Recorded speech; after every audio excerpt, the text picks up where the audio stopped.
First World Order Radio. Finally, we are on the air. No doubt. All right.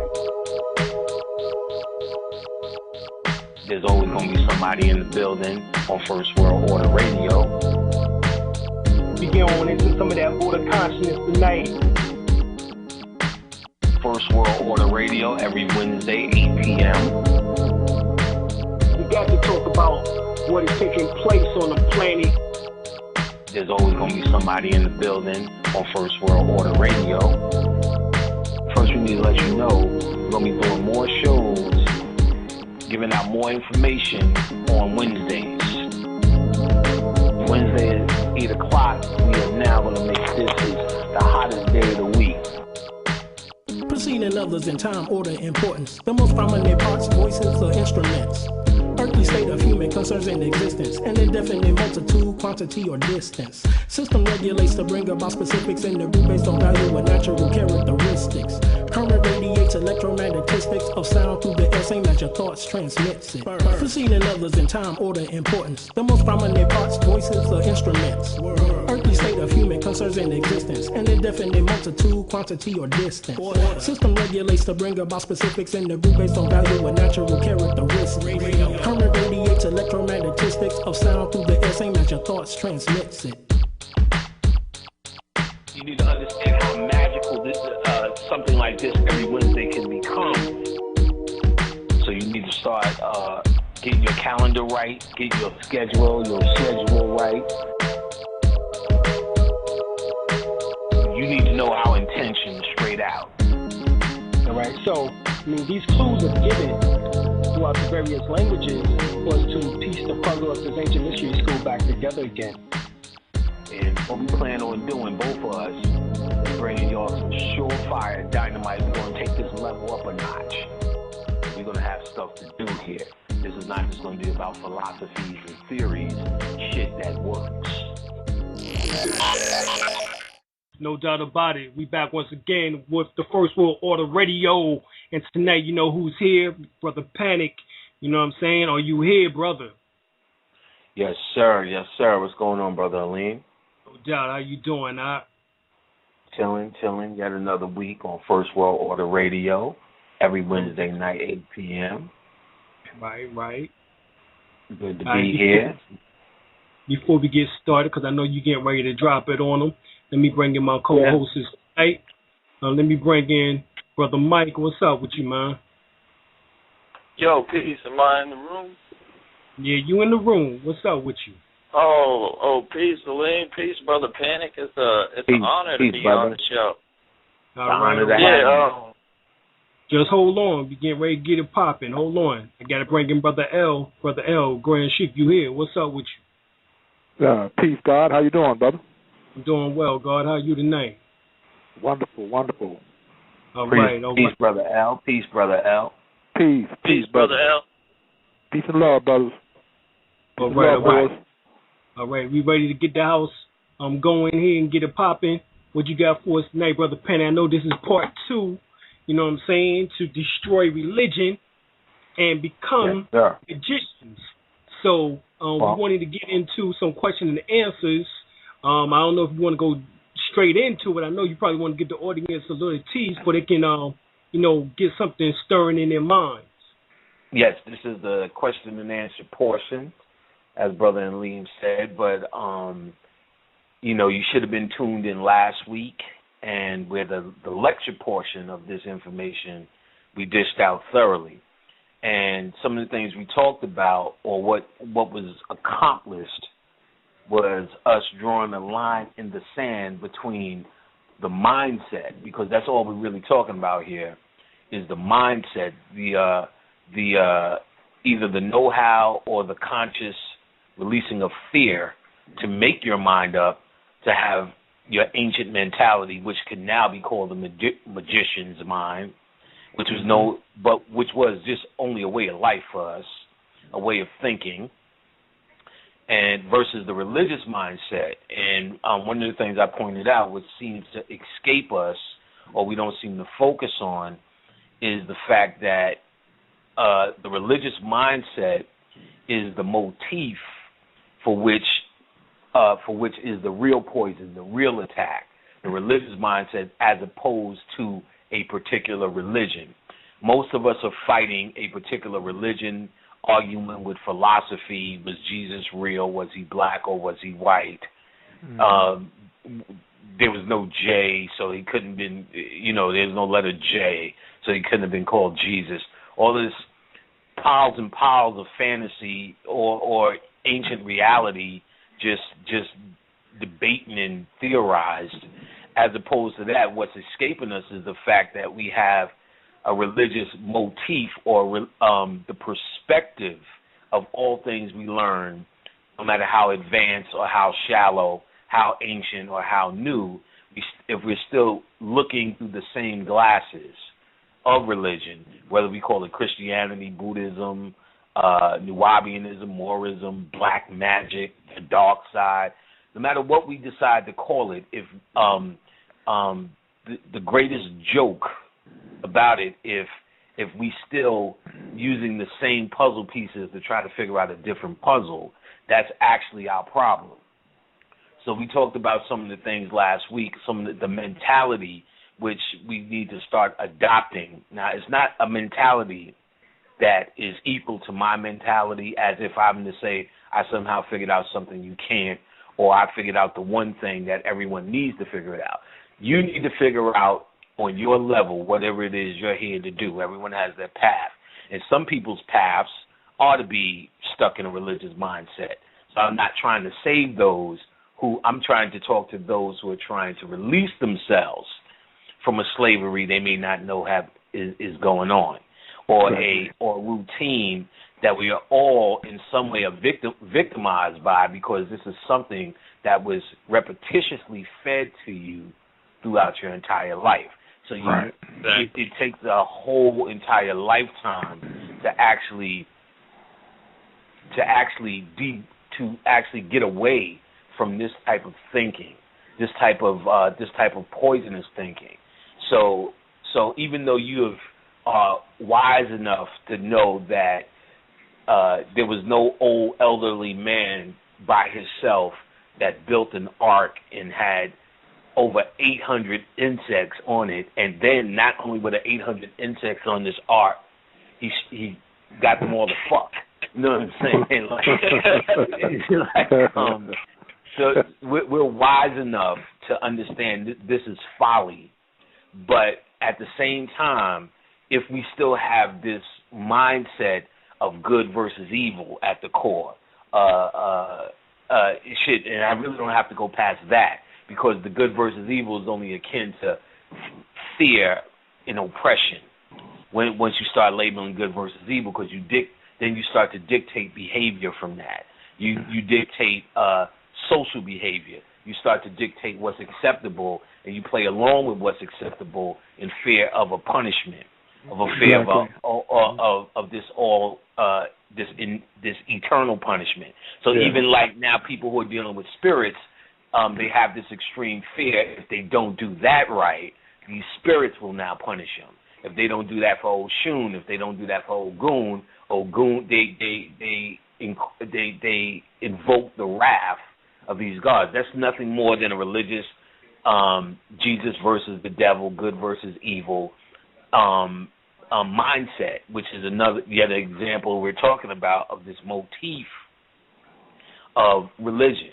And really, that's what's killing us.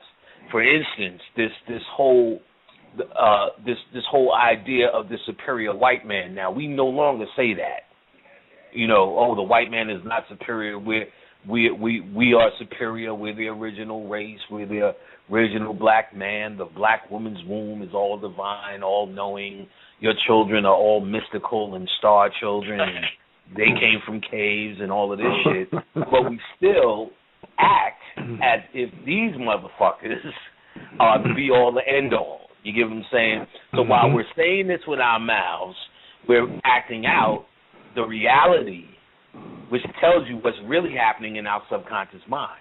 We really do not believe all of this shit that we're talking about. We say it and can say it and repeat, oh, he's the Tamahu. He's nothing. but as soon as they do something, as reactionary people to their actions, to their slaps in the face, shows you who's running this. I haven't seen us doing nothing that now takes control. Instead of complaining about George Zimmerman, we could use our minds to get rid of him immediately, and no one said anything about that. You get what I'm saying? Instead of breaking down what they're doing Kabbalistically, give me something Kabbalistically that ends what they're doing. That's someone who's taking control as opposed to trying to decode something else they're doing. Meaning, why are you all up in their ass? You get what I'm saying? Unless in something in you feels they still dominate you for someone who's calling himself God or Goddess. And this is because since you was a kid, you've been seeing this white Jesus, this white authority as the things that, as the ones who run this. So, you ever go to a job and you get a black supervisor, you going, I just know shit is corrupt here. But that white supervisor come out, you're going to get all your vacation days, your check going to be on time. Like, you work for a nigga, your check ain't never going to be there on Friday. On check day, you nervous as a motherfucker. Did the checks come in? That's right. Did he sign the checks? White people, the motherfuckers, you see that check early in the morning, the motherfucker got them box of checks. And you're like, oh, I just feel so comfortable because you have been trained. See, religion wasn't just to keep you in church. It was to reinforce white authority in every aspect of your life. So no matter what you do, even in your goal, even in your, what's the word I'm looking for? Your lust to free yourself is still wrapped up in white folks. See, your true path to freeing yourself is knowing thyself. But we still are wrapped up in our paths of knowing ourselves is knowing the white man. People are still asking me, well, what about the white man? What heaven does he go to? Why do you give a fuck? You're not even going to heaven yet. You know what I'm saying? Right. Yeah, so, I mean, so where does the white man come from? Who gives a fuck? I'm not from the same address. You get what I'm saying? You're supposed to know this. So the point being, the point is, this is because in your mindset, we are so wrapped around their plight for something that doesn't matter. And really, at the end of the day, if you deal with our ancient information in the stuff that we say, these entities are really something that's not supposed to matter. See what I'm saying? Like a white rabbit, a white albino rabbit or a white albino mouse. If you see one of them if you see a white rat in the subway, anybody's been in New York, and I know Alim is from New York. If you see a white rat in the subway, you just look at that motherfucker. He ain't gonna last that long. He can't make it. You know what I'm saying? He's not gonna make it. You know what I'm saying? Poor guy. You know what I'm saying? Right, poor guy. Right, where he come from? You're right. How did he get here? You know what I'm saying? Like this is he's special. We must name him Ben. You know what I'm saying? But poor Ben is not going to make it. Now, not for long. So you really have a penguin on the beach. Yeah, like a penguin on the beach, right? You sitting around going, wait a minute. You know what I'm saying? There's a glitch in the matrix here. You get what I'm saying? Somebody drops, the wrong script on, you know what I mean? Jesus is off duty. You know what I'm saying? This penguin is not supposed to be here. So you would actually pity that penguin. You wouldn't necessarily make him the Illuminati. You know what I'm saying? The reptilian. You know what I'm saying? He's from another planet, and he just came down here to dig your gold on the beach. You know what I mean? And all the rest of this jazz. You would kind of look at it as an oddity.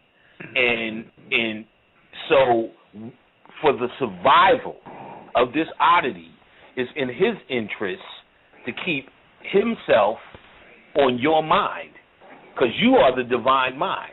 So he has to do things constantly to make himself matter, because he can't make himself matter to him. He has no history, and he's founded in nothing but Yakub's laboratory.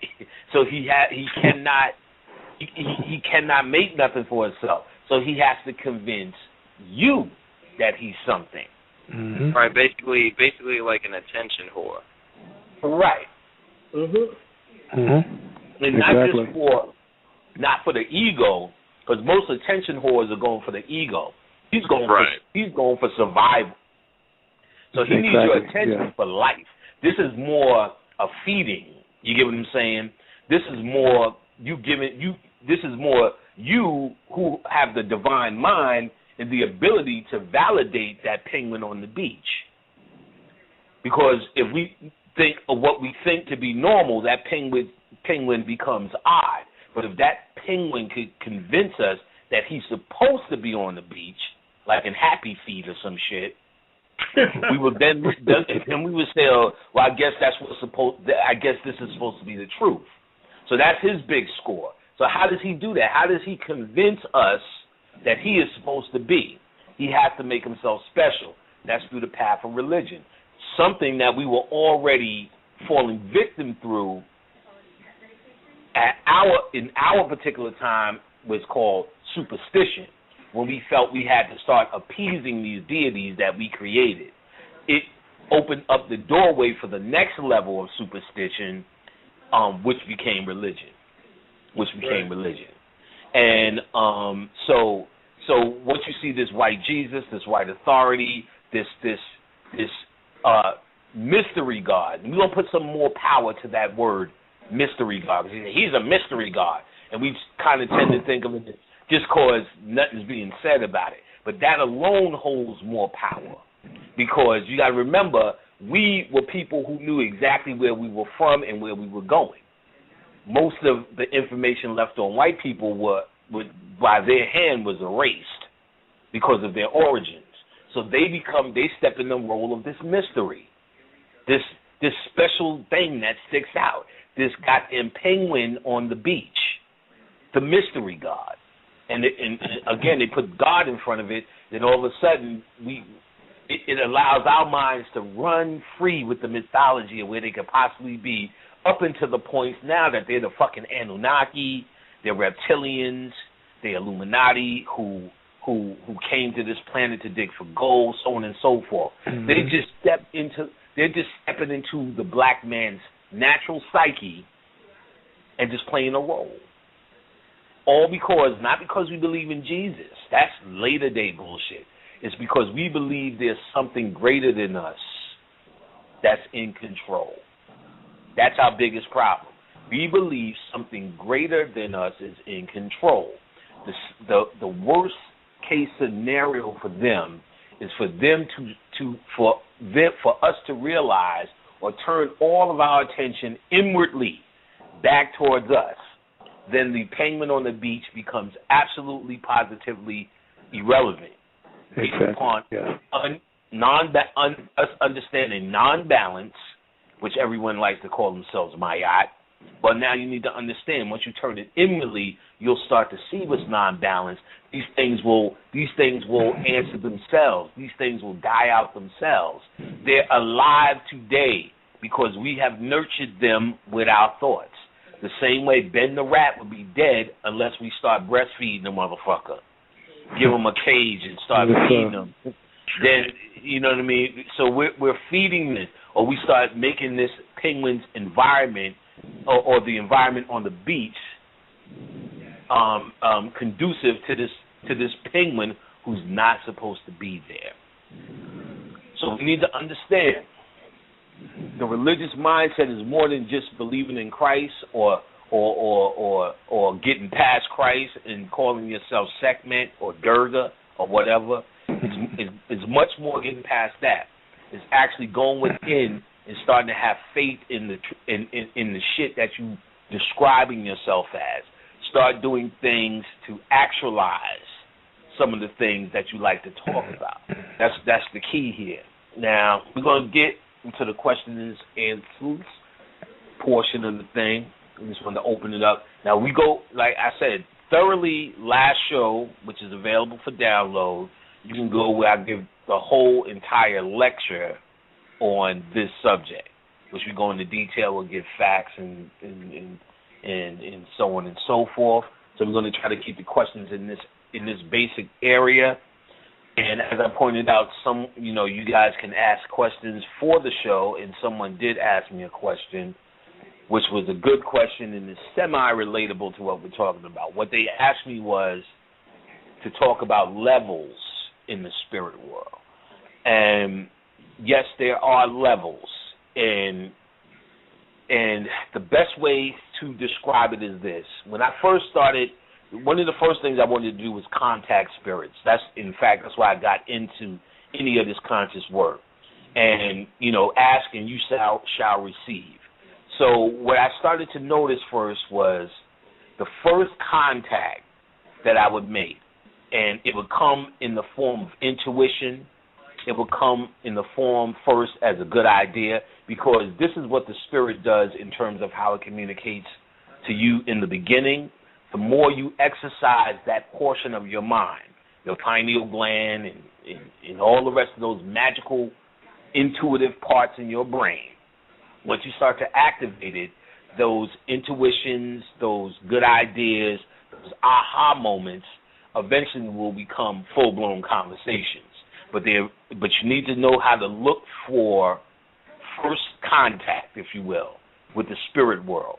And the first thing you look for is what we call coincidence, which is actually synchronicity. There's actually no such thing as coincidence, but what we know to be coincidence is actually called synchronicity. So you're looking for synchronicity, or what you know in the mundane world as coincidence. This is the way, this tells you that the spirit or the physical world is lining up with your thoughts. Now let's take, for example, Jimi Hendrix. There's the outer realm, this is for now to say the outer realm, the work of real high light, the higher planes. Then there's the astral world. That's where you go every night when you dream, when you practice astral traveling and so on and so forth. And then there's Earth. Jimi Hendrix, if he wanted to communicate with you, he could contact you two ways, because since you are on Earth, he could contact you through Earth. He could contact you through the astral world, which is through meditation and so on and so forth.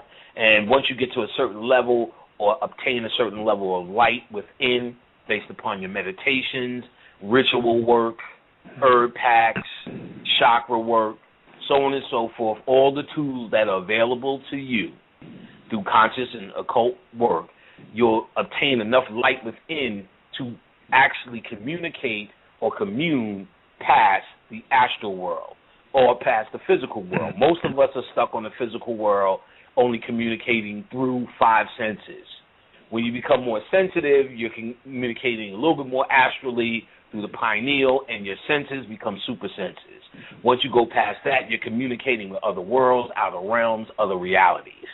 So Jimi Hendrix can communicate to you depending on your level of communication. So if it was on Earth, you'll notice coincidence, synchronicity. You were talking about Jimi Hendrix, all of a sudden you see somebody with a Jimi Hendrix shirt. For instance, Bruce Lee. That was my first initiation into a new level of light. Prior to that, I was talking to relatives, people who were here before.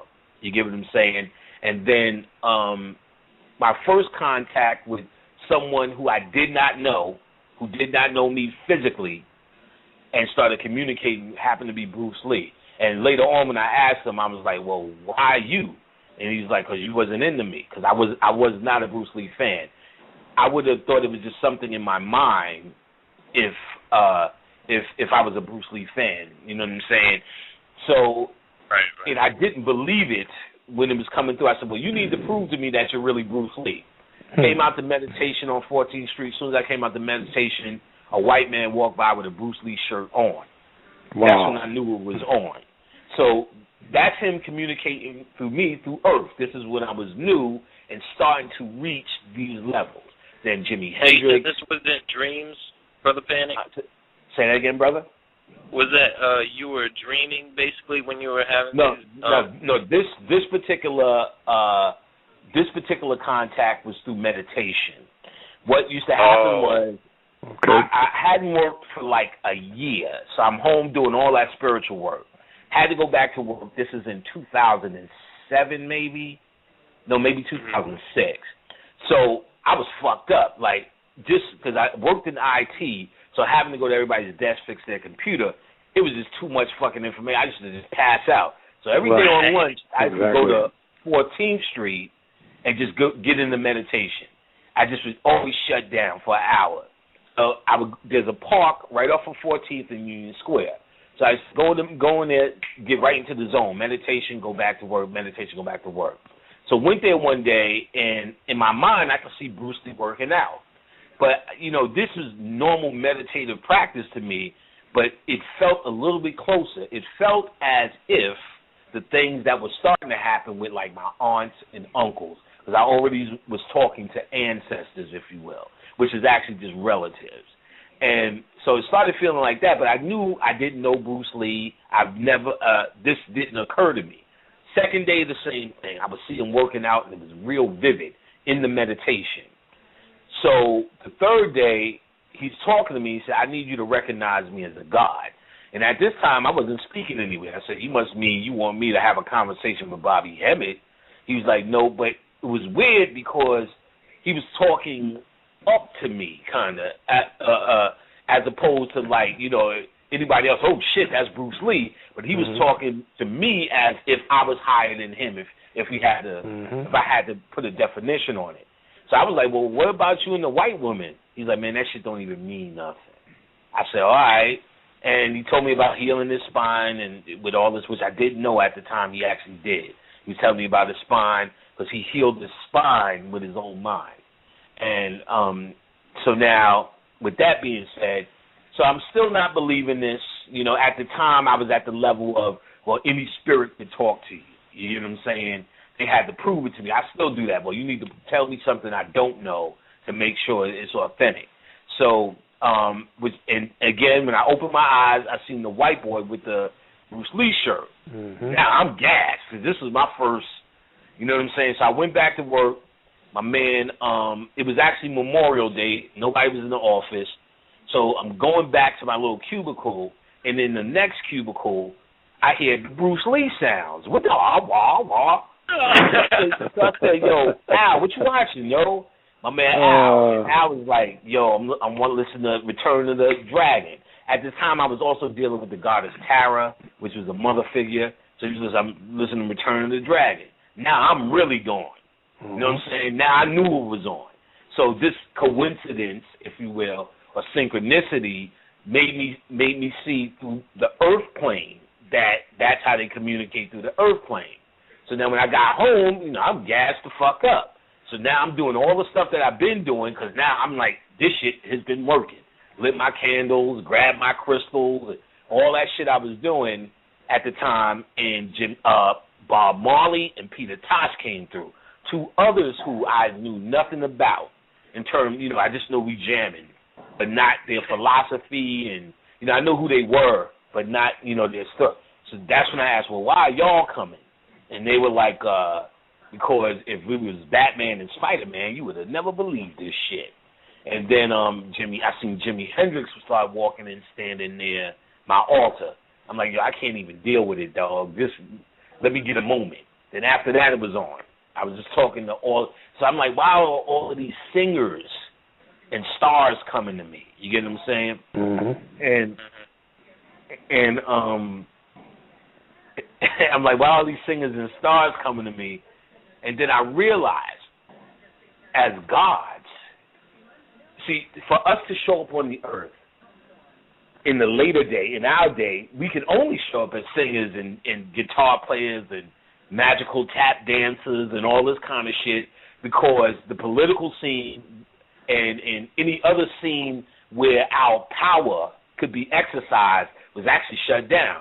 Prior to or during the beginning of the entertainment scene, the gods were showing up as Harriet Tubman, Noble Drew Ali, Elijah Muhammad, Sir Journal Truth, Nat Turner. But that era is gone. So now they're showing up as Jimi Hendrix, Mike Tyson, Prince, and there's some weird motherfuckers that showed up that you would never believe.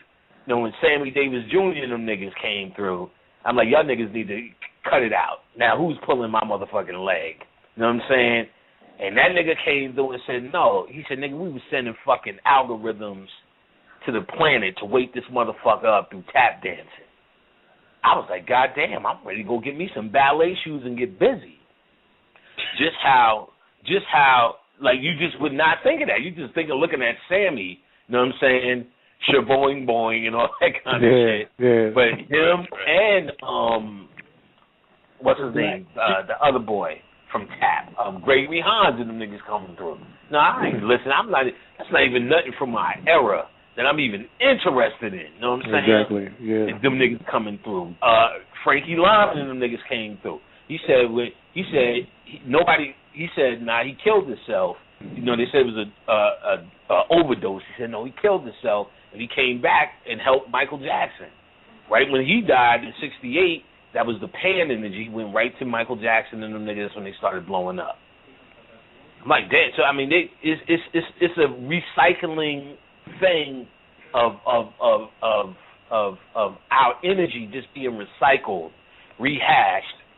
Now I do a whole understanding of that in my class when I deal with the fairies, how our energy, let's say the energy of building a pyramid, that know-how is not really gone from us.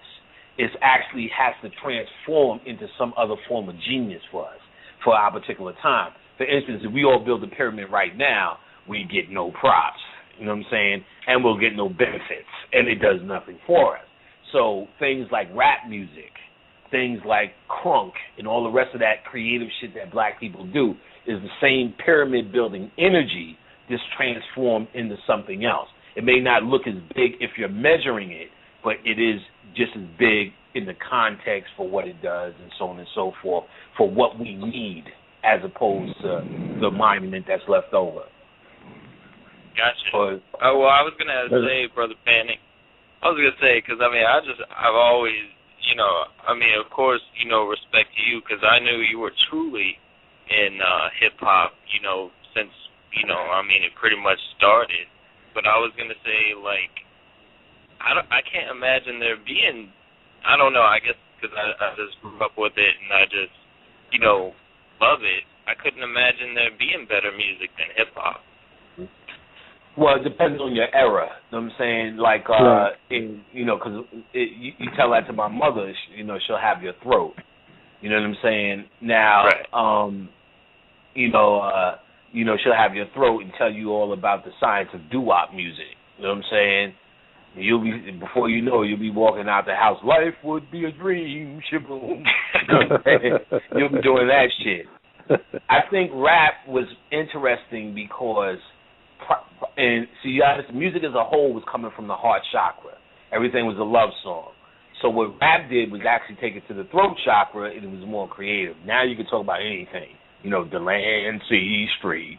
So for our era, you know, it means what it means to us. I had to go into this and think about it myself because, you know, I listen to my stepson's music, and it's totally 2 Chainz of garbage. You know what I'm saying? I'm out here trying to form. Right. But then I look at our shit, you know what I'm saying? You know, all you can eat. This is kind of corny, too. It was just from our era. You know what I'm saying? But I wasn't donut. Right. You tried to glaze me. Like, you know, okay, that shit was hot back then. But some of that shit, the Womp It. Womp It and Coogee Rap, suffering succotash. Now, it's good for our era, but you got, like, but see, what I do notice with my stepson, the energy, the love, the seriousness, that this is going to change the world-ism that we had, they got for that bullshit. So it's along with their pace. It is made for their shit. You know what I'm saying? Now, remember, because our parents was like, that shit y'all listen to sound like some bullshit. I remember white people going, well, at least I know who Run DMC is. Y'all making stride. You know what I'm saying? I remember a teacher telling me the only thing they'll remember about rap is Melly Mel because he was singing with Shaka Khan. Oh, I lost my mind in that class. You know what I'm saying? I think I dropped out because of that. You know what I'm saying? So for our era, so we, of course, we're going to say is that it's more influential to us. But disco to a motherfucker shit, if I had an era to choose, it'd be disco. You know what I'm saying? You need to look at them damn Studio 54, bitches in there naked with wings on and shit. I ain't never seen that at a rap. Coked up, naked with wings on. You know what I'm saying? You hear the niggas from Chic talking about Studio 54 shit, nigga. We made a song called Freak Out because they wouldn't let us in. The motherfuckers, then all we did was get our dick sucked in the back of the club. I'm like, God damn, that shit sound. None of that shit was good. All I seen at rap concerts was niggas get stabbed. You know what I'm saying?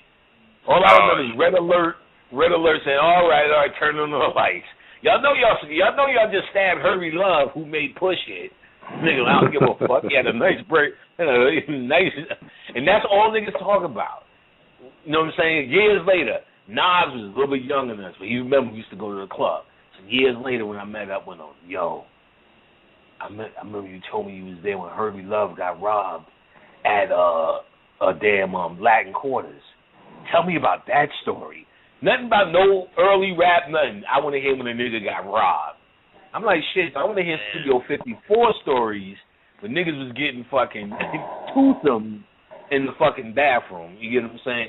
So it just depends on what era you're from. Yeah, well, it seems a lot happier. Yeah. Mm-hmm. Shit. Yeah, hell yeah. That ain't shit. Yeah. That's what I listen to on my iPod. Fuck the bullshit. Disco. And whenever I'm down, you know what I'm saying? Whenever I'm down, put on that goddamn fucking push, and push. And I'm happy again. It's just different mindsets. You know what I'm saying? I mean, they all dead now, pretty much, but yeah. Yeah. You know what I mean? You might as well say these rappers is all dead now. You know what I'm saying? I mean, the shit that we like, you know what I'm saying? No, everybody I listen to is pretty much dead. Right. No. And I'm from the Nintendo era. Right. Yeah, I'm from the ColecoVision era. And them niggas was dead when they found out there ain't no money in this shit. You know what I'm saying? when they got signed and found out their contract wasn't worth shit. But, all of that to say, I hate talking about rap for long details.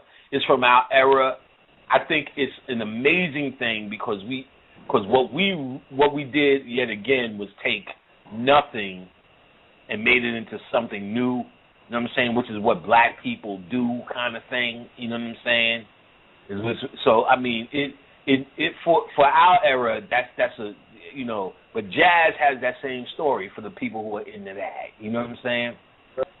So, because there was a time I would be like, yeah, you know what I'm saying? Rap is this, rap is that. I mean, my aunt was a full Orthodox Muslim. By the time she finished fucking with me in one conversation, she went and bought an NWA album. You know what I'm saying? For real. I'm not even exaggerating. Maybe I need to try it. Yeah. Niggas with attitudes, you say. So so I mean that's how gassed I was on it. But then as I became conscious, I started to see for that era, whatever captured somebody's attention is they had that story, and it's the magic. All of this shit is magic from black folks. You know what I'm saying? So we just get passionate because it's from our era. But I'm like, this shit is magical. All that shit that Chic is doing is fucking magical. You know what I'm saying? And humble. I remember I used to work 12 midnight to 8 in the morning at this drugstore. Whenever fucking rap music got soft, we used to go to this drugstore because there was no money in that shit really. And this nigga used to talk to me every night. You know what I'm saying? Musician nigga. I didn't know what he was in. He used to be like, yo, just keep on, keep strong, just do that, give me all this fucking shit. For years. Maybe 2 years. And then the lady said, yo, that's Nile Rodgers. I said, I didn't know who the fuck Nile Rodgers was, a nigga from Chic. Humble motherfucker. You know what I'm saying? Another white dude used to be politicking all the time. It's like, well, stick with your music, young man. And he was one of the dudes from the white rock group Kiss. Humble motherfucker. So when I started putting it all together, it all comes from one force. That music shit is powerful. Now, I did the spiritual work. Like I said, all about music is the G. Where we're going in the end, believe you me, our music is the core of all of that shit. This universe, the word universe means one song. You get what I'm saying? Rap is just another interpretation built upon our one song. And if you could holistically put all that shit together, oh, you are at the party. You know what I'm saying? I be in Walmart listening to the blues on the nigga. In aisle 3, whatever. And before, before it was all about rap. So, I mean, it's more of a universal mindset. You know what I'm saying? Now, somebody's asking about the book. Still in editing mode. I got to actually get with Kirsten and finish up a few more chapters of editing. Then it's the line editing. So there's no more writing. It's just a matter of getting all the little... And the shit is so fucking annoying because I wrote it so long ago. You know you'd be somewhere else. Even though the information's in there, that's tight. And I'm talking about the book I wrote. Like, I'm just fed with it. There's so much other shit to do. But that book is coming. Our Wednesday was our work day, and now Wednesday is the show day. So, and we did like 3 shows. We did 3 shows we did a damn month of shows.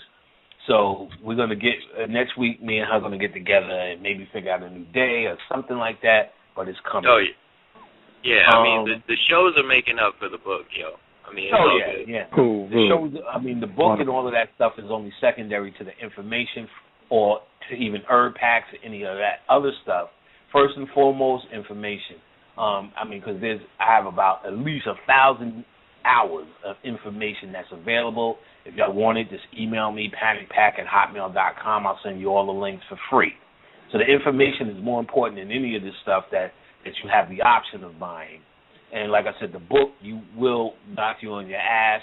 According to Kirsten, I did the damn thing correctly, and I think y'all like it, so it is coming, and ain't forgot. But let me continue, because somebody asked about the levels, and before I don't want to get too sidetracked. So the second level in the spirit world is through dreams, astral traveling, any forms of meditation. Any form of communication. So the Bruce Lee thing was me still going into meditation, but pulling something back or getting my confirmation on earth through my boy listening to Bruce Lee flicks as soon as I went back to work and seeing the white boy with a shirt. So you look for stuff like that. That's that synchronicity or coincidence. The second level will be in the astral world where they will communicate with you. So that would be anything that you would do that alters your consciousness. Any ritual, any meditation, any dream work that alters your consciousness where you wake up with an answer or wake up with something on your mind and eventually get an answer through synchronicity, coincidence. And the third thing is you are actually leaving the astral world and experiencing something that can only be described as a DMT experience, something in the own mind. Now, this has happened to me a great deal of time, and it is almost the worst because it is just that powerful. You'll be they will take you out of time. You will go beyond time and have this experience. When I talk to Oshun and them, this is something that happened. On one of the Day of the Dead, this is something that happened. Made contact with my grandfather once. It took me out of time, where it's like you feel like you're communicating for hours. You'll look up, it'll be 13 minutes later on your clock. You're not asleep, you're wide awake. It's probably some of the most powerful, mind-altering communication you probably could tap into. There's really it's more than a lucid dream. See, a lucid dream is you're being aware while you're in the astral world. There are realities that are beyond the astral world. The astral world is also a part of the third dimensional illusion. Okay. It is, if you read the Gnostic mythology, they'll say Yaldabaoth, Yahi Vahi, or Yahweh, the creator of this bastard version of something greater, the greater universe or the world of reality. He created what he's seen above him out of jealousy. And what he created was the physical world of matter to rest his feet and to sit upon as a throne, and the astral world to rest his head, which is still a part of the illusion. So when you die, your spirit goes into the astral world. When you sleep, your spirit goes into the astral world. Your soul goes in the astral world. Your soul has the ability to go beyond the astral world into the world of the real, let's just call it that for now. Or it could get recycled back on Earth and become a new human. So when you're doing spiritual work, you're astral traveling, you're actually becoming conscious in the astral world, which this is another part of the illusion. Again, that movie, What Dreams May Come, explains it perfectly. Robert Williams and Cuba Gooding Jr. Excellent movie to see, and it's on Netflix. It explains the differences between the astral world and the world of the physical world. It tells you that the physical world is the illusion and thought is actually the only thing that matters. So in this astral world, lucid dreaming is something that happens once you become adept in the astral world. You just become lucid or aware while you're sleeping. So when I tap in, astral projection is actually the process of making yourself aware in the astral world. So what you're saying is, so when you go to sleep at night, most of us just go to sleep. You just fall asleep. When you astral project or astral travel, the idea is you're consciously taking yourself to sleep. So you're going to say, well, tonight I'm going to visit my girlfriend. And so you're consciously meditating, thinking, meditating, focusing your energy to feel in your mind, simulate with all five senses being at your girlfriend's house. So it should be easy for you to do because you have been there before. So you know the smell of a house. You know what it looks like. You know the feeling you get when you walk in a house. So you're recreating that in your mind.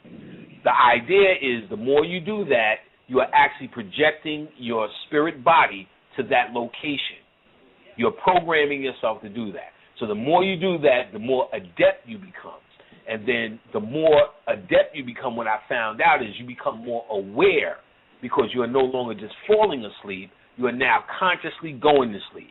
And as a result of that, your dreams start to become lucid, which means you become the observer or you become attentive as you're sleeping. So what started happening, because I wasn't going for lucid dreams, I was just going for astral traveling, and then I never heard of lucid dreams, but they started happening. So I'm like, I started becoming aware in the dreams. So for instance, things that I would study on planet Earth as panic, I was actually reasoning with that in the dream. Like for instance, I was studying at the time the different effects of water magically. You know, lake water, if you want to keep something, you use lake water because it doesn't move. If you want to, a river, if you want to clean something, if you want to get in the subconscious mind, an ocean. So I've seen these goddesses in this lake water, and I'm saying to myself, this is docile water, this is dead water. And just me knowing that in the dream based upon my studying in here. And there was another time I went someplace, seen something, and was reaching for my cell phone to try to take a picture like I would do on Earth. In other words, the worlds were coming together. The worlds were merging, if you will. And then I read about lucid dreaming. Then you hear with lucid dreaming, if you look online, that you're supposed to be in the dream world saying, let me move my left hand, let me move my right hand, and trying to do it. Now, I tapped into that, but I found that's really not what you're supposed to be doing because you could do that on Earth anyway. Why would you want to do that in a dream? The idea is to let your subconscious mind run wild, and you'll just be aware enough to observe it. To observe it, to bring back information. You know, because this is what you're trying to go for. Your subconscious mind to tell you what it needs to tell you based upon what you input into it. So the lucid dreaming in astral traveling is all about the astral level. And mind you, very important, every single thing that happens in the physical world starts in the astral world first. So you need to make an astral impact for it to have a physical impact. So astral traveling, the meditation, and all the rituals are all ways to impact the astral world for you to start controlling your physical reality. And that's what I teach in class, how to go through all the methodologies to impact the hidden to manipulate what's visible. Now, I was going to say, Brother Panic. Yes. Oh, I was going to say, well, it's like, because I've definitely been, you know, in that world when spirit traveling, or I mean, like, you know, lucid dreaming, but this was one of the times I was, because basically when I, you know, listened to the shows, like either Brother Alim's show or maybe you talking on the remix, basically I would fall asleep listening to the show, and I would go into this world where, you know, like there's, and I think you were in it. It's like you were showing me something, basically, you know, and I'm seeing all these witches, and I'm seeing, you know, fairies, gnomes, all this, and different things. But the thing about it is, like, I see that you want to try to bring some information back, because as far as for me, it's like every time I see a woman, it's like just everybody wants to fuck, you know? Oh, yeah, no. This is fuck city. Like I said, I've said it before, I go in the spirit world with my drawers off. You know what I'm saying? Because it's represented, in the spirit world, fucking is represented as communication. Over here, it's represented as socially awkward just to go in the bar with your titties out. Yes. Well, now let me say this. You got to understand that once you put yourself out there as a teacher and you are doing that work, like Alim, you know, Bobby, and Brother Phil Valentine, and so on and so forth, people who are seeking light are going to find you in the spirit world. So out here, guys and girls alike. It's not just girls, but guys alike. Well, I was meditating or I was falling asleep, and you was there, and you was showing me this, and you was showing me that. That's because I put myself in that position of light, and you put yourself in the position of a light seeker. So we will definitely bump and hit heads, and the teaching just doesn't stop because it's on Earth. You get what I'm saying? Now, the difference is why I also promote you need to be well-read and well-studied. The books are not a dependency. The books are a tool, because once you do tap into the dreams and the gnomes and the fairies and the symbols that you get, you need a logical way of decoding it to see what it is you're getting. Because your logic is the spirit has to funnel its story or its conversation through your logical mind. So once you become adept in the logical understanding of the occult or metaphysics, you're able to take something that's greater, which is from your own mind, and have an understanding or a control of it, or know what to do with the dreams and the information that you're getting from your higher self, if you will. So you're going to see since your brain sees symbols, is going to start putting symbols of panic there, because you see me as a teacher. It's going to put symbols of Alim there, because you see me as a teacher. Brother Phil there, Brother Bobby there, because you see us as these teachers. You get what I'm saying? So your mind is trying to tell you through us as a symbol. That's what your mind does. It uses symbols to try to encapsulate 1,000 words.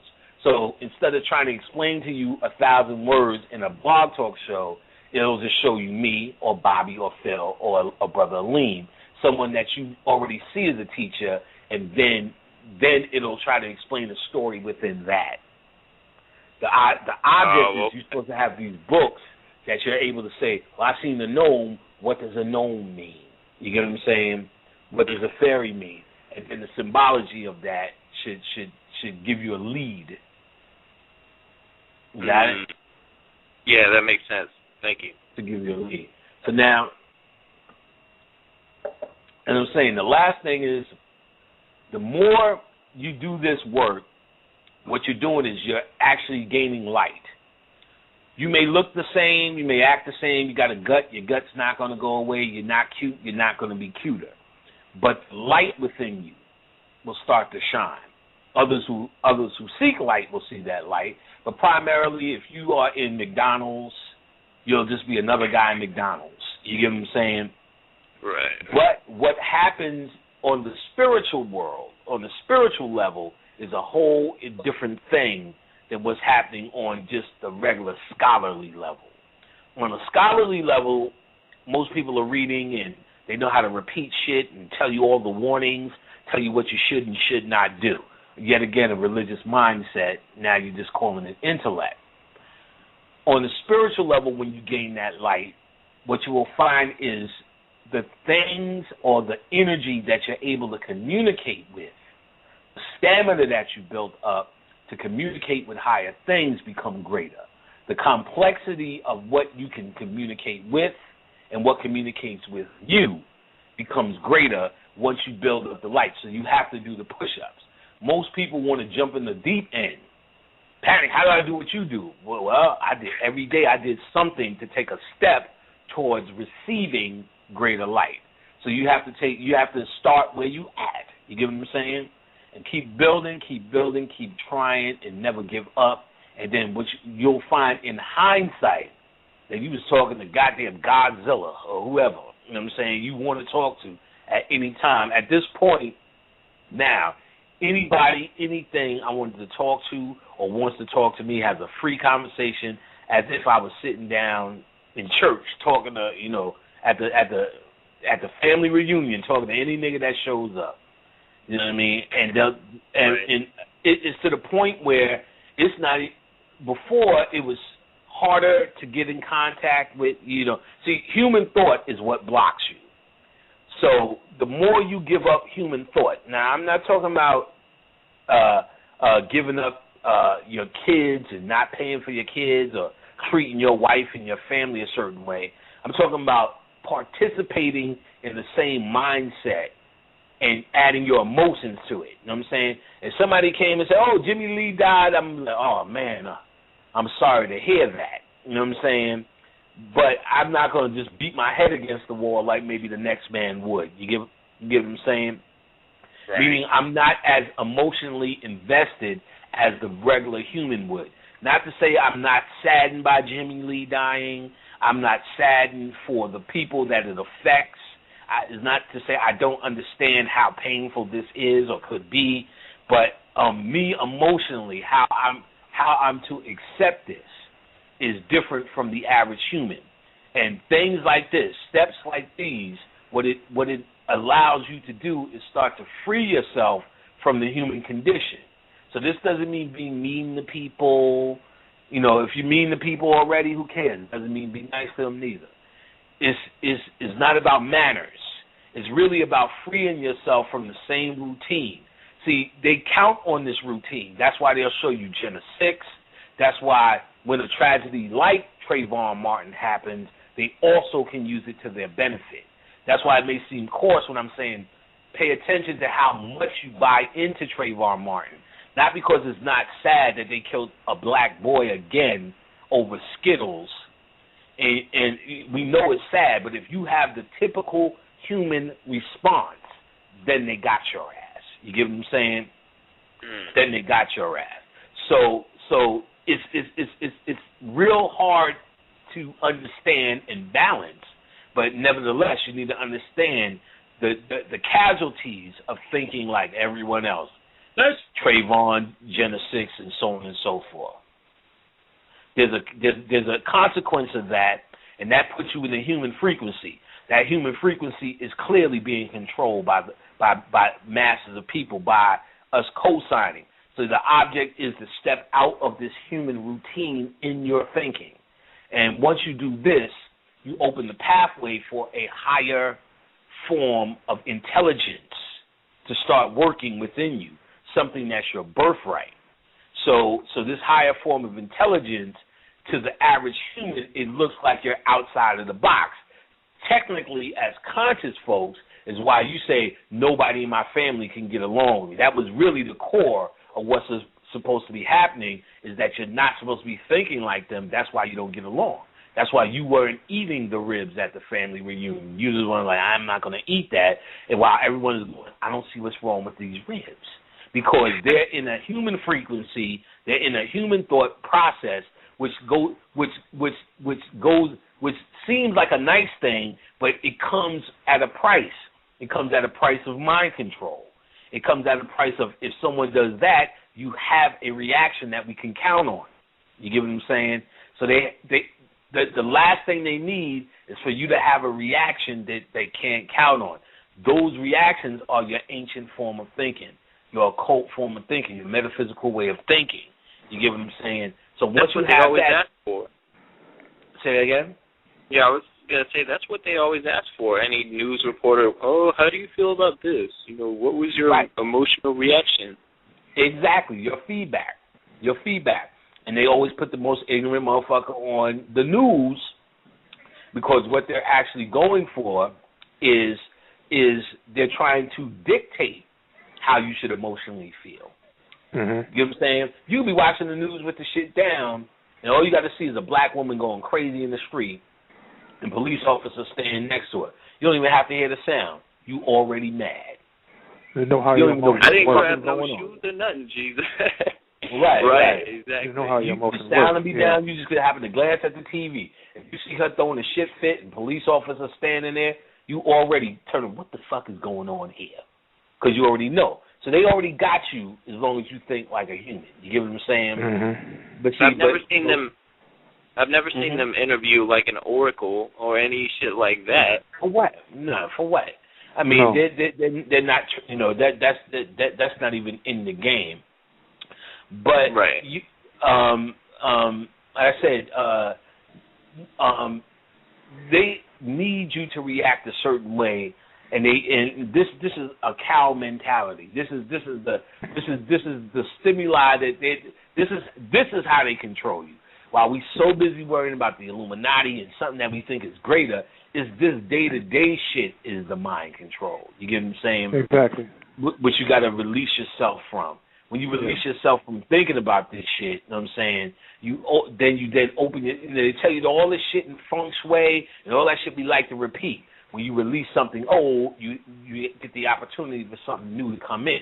Right. But we need to release this old form of thinking for new thoughts to come back in, which is really your old ancient thoughts. You know what I'm saying? So, the best way to watch this movie called V for Vendetta, it dropped a lot of that. How you allow your fear to even undermine yourself, and that's how they get control of you. How you let things happen. For this New World Order thing. How did it became to be? Well, look in the mirror. Exactly. Absolutely. That's the key. Yes, fear. There's only two emotions here: fear and love. And we rule the planet with love, but let me tell you, that day is over. This planet is ruled, and we talked about it, through fear. Everything. This society is set up through fear. You know what I'm saying? The Second Amendment is fear. Your credit card system is set up through as if somebody would steal it from you. That's why there's numbers on the back, numbers on the front, expiration dates, and so on and so forth. Anything you do here with this security thing, internet security, all of these things are set up through as if something fearful would happen to you. Something, home security, you name it. Everything is fear-based as opposed to love-based. Think about Africa. There was no security systems. Niggas is ass naked at the store. Nobody's getting touched. You know what I'm saying? You go on and on for day. No one's stealing the chicken. You know what I mean? Niggas' doors ain't locked, and it's love-based. You get what I'm saying? Without going on and on with the obvious. I don't know. So those three levels, like I said, once you get to the point, you will communicate beyond this world. You will see other worlds, other realities.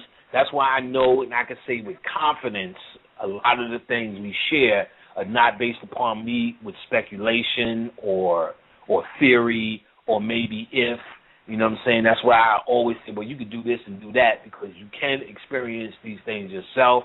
I know that all of this shit is real. And once you find out your reality, you'll find out a lot of what people are trying to sell you as reality is really a fucking fantasy. There's nothing in the spirit world has ever come to me and said, watch out for the Illuminati. Nothing has ever said, watch out for chemtrails, vaccines, and so on and so forth. In fact, fucking Mr. Anderson. Right.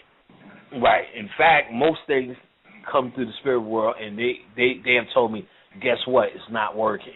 Because remember, if they're telling you, we up to about 80 things that they're telling you that the white man has got and is doing to you. So if we're up to 80 things, that means 79 of these motherfuckers didn't work. Guaranteed. Else they wouldn't have to keep going. They only need one thing to work. So that means nothing's working if they have more than one thing. Just by its own definition, it means it's not working because they have more than one. So they need all of these things to keep your mind occupied. There are 80 things because no one thing is working. They all keep your mind occupied. And the only things that do work is because you believe that they do work. Mm-hmm. So I guess we can go to the phone line or something like that as well. But that's the different levels of the propaganda people use that to the utmost, especially during so-called wartime. How to hate. How do you feel about this certain, say like, for instance, Saddam Hussein? You don't know who Saddam Hussein. Never met that man a day of your life. Right. But you know, all they want to know, they want them to get killed. Osama bin Laden, which I doubt they assassinated anyway. But I'm saying that they, when they're going to kill him, you know, when they're going to do this, when they're going to do that, you know. Right. Nobody told them.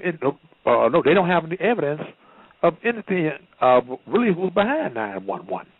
You know, right? They're just going by what the media tells them, right? Without question. All mind control. Mind control.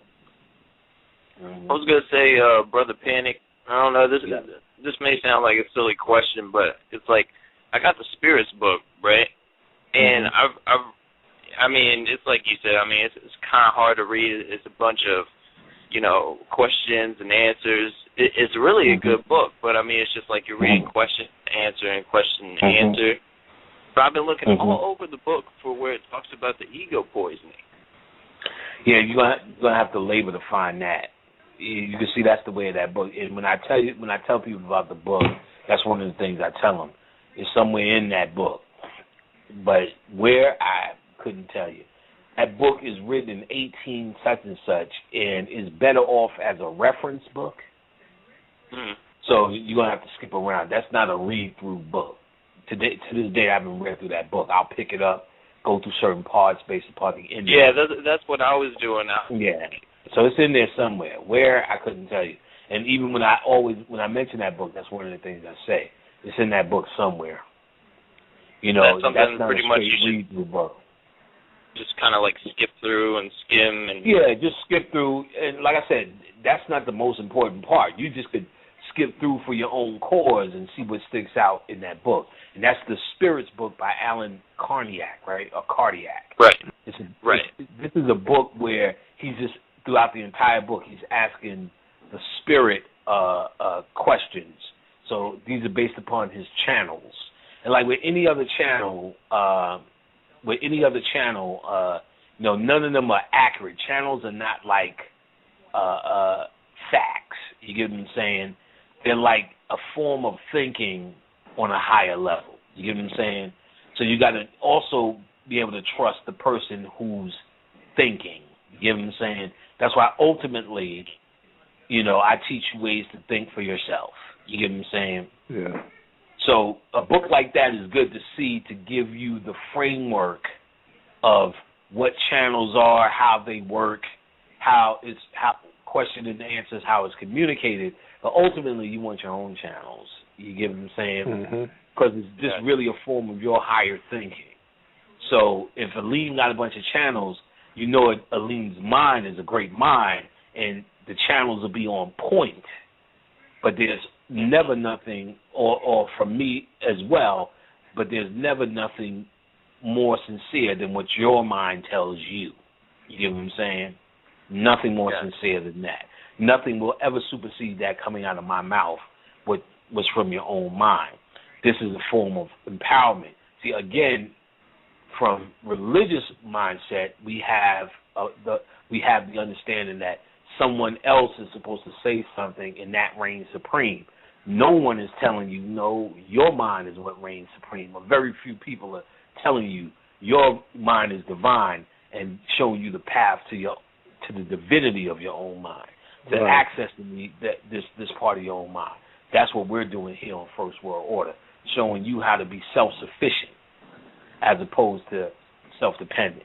You know what I'm saying? Yeah. Or depending on anything else, where you can look what's inside you, and it can be done by all of us. It's just a form of our thinking that has atrophied. So this form of thinking is there's a specific way, more than one, but the one I'm saying I know definitely works, but it doesn't mean stop there, of activating some of these aspects in your mind to put you back in that form of knowing, that form of light. You get what I'm saying? And there's really a form of evolution between human thought. You know what I mean? Or re-evolution, I guess, because we devolved into believing we are nothing but humans. So we are now taking our birthright back. Exactly. With our ancient form of thinking. You know what I'm saying? With our ancient form of thinking. So there's methods to doing that. That's primarily the core of what goes on in my class. Me going through the methodology, the methods of how to take back your divine mind. You get what I'm saying? That's some of the techniques Alim teaches in this class. Well, matter of fact, let me get all this commercial stuff out the way. Herb packs. If you need a herb pack, you need to email me now. Now is the time. I know I'm a little bit late on herb packs. All you folks out there, I'm about to send a whole batch of them out now. Rob, who's in the room, I'm going to text you tonight, Rob. I'm going to see what you're doing on Friday. So Rob usually going to help out. He made an offer, so Friday I'm going to get everything out. If you're an older herb pack, it's going out this weekend. And if you don't know about herb packs, which you're late on, they are all natural, organic herbs, everything you can eat. It's a combination of herbs that I use put together, and what they do is they help to decalcify the pineal gland. They're like vitamins for your pineal gland. So people smoke it with weed. If you smoke weed, knock yourself silly. If you don't smoke weed, you can smoke it alone. If you don't smoke at all, you can drink it in a tea. And the object is to get into a meditation after you do it. I've been selling this for over 4 years now. This is old hat. It is certified. It always works. It has a reaction. It stops the chatter in some people's minds when they meditate. It helps people focus. Some people it helps sleep better. Some people it helps deepen the meditation. You name it, someone else always has a different story about how the herb pack works for them. I have different forms of herb packs to help with the frequency of love, to get rid of hexes.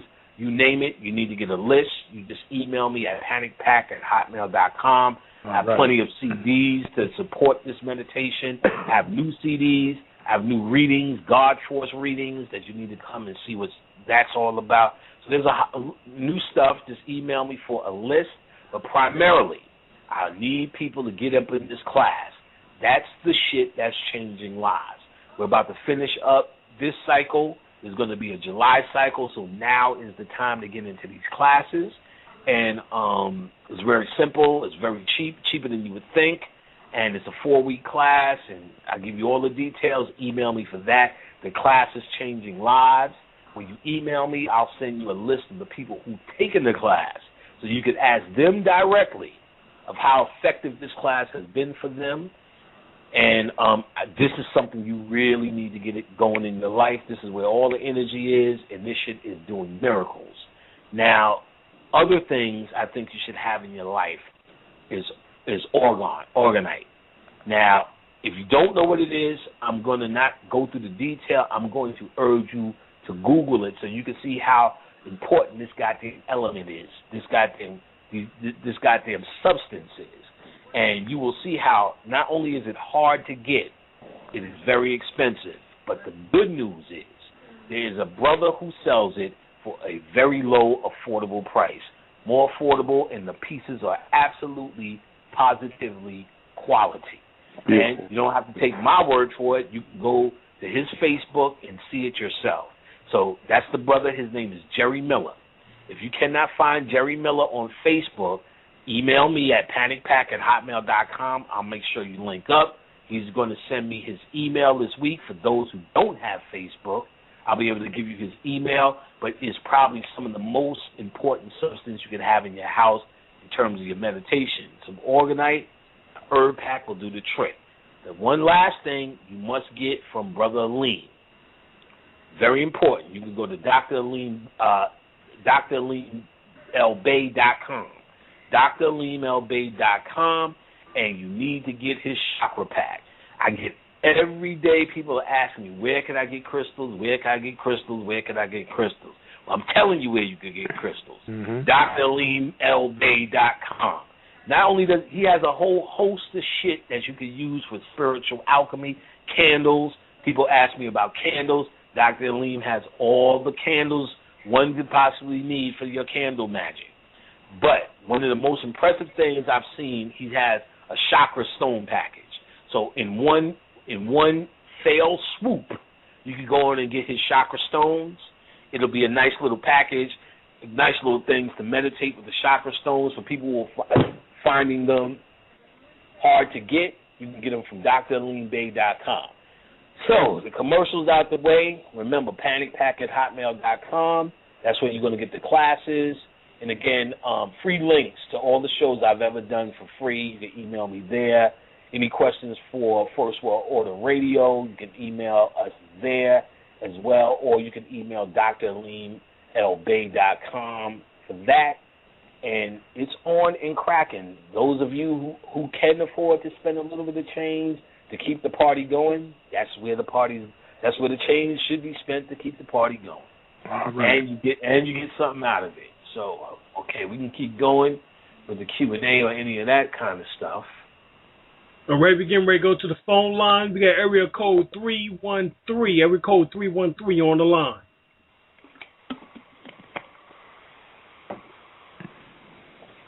Peace. Peace. 313. Area code 313. Peace. Hello. Peace. How do you do? Peace, guys. Peace, Dr. Alim. Peace, Brother Manny. Peace, Brother L. It is a pleasure to be talking to everyone. The last two shows was awesome, off the chain. Please believe it. My question is, I have two questions. My first question is, when I was in church, they talk speak in tongues. Is that our native language, or is it? Because I can still do it, but I would like to know what I'm saying. That's some gibberish. No, like listen, and I'll explain it real quick. With any form of trance type work, see, when you're in church, you hear that beat, dum dum dum dum dum dum dum dum Jesus, dum dum dum dum dum dum Jesus, and all that shit, or the drums or the organs. What it does, see, the organ itself, the word organ that's in church, is called organ because each of those notes are connected to your organs. So when they're playing the organ, it's actually stimulating your organs. So what's happening is, and it stimulates portions of your brain, so you're actually going into a trance.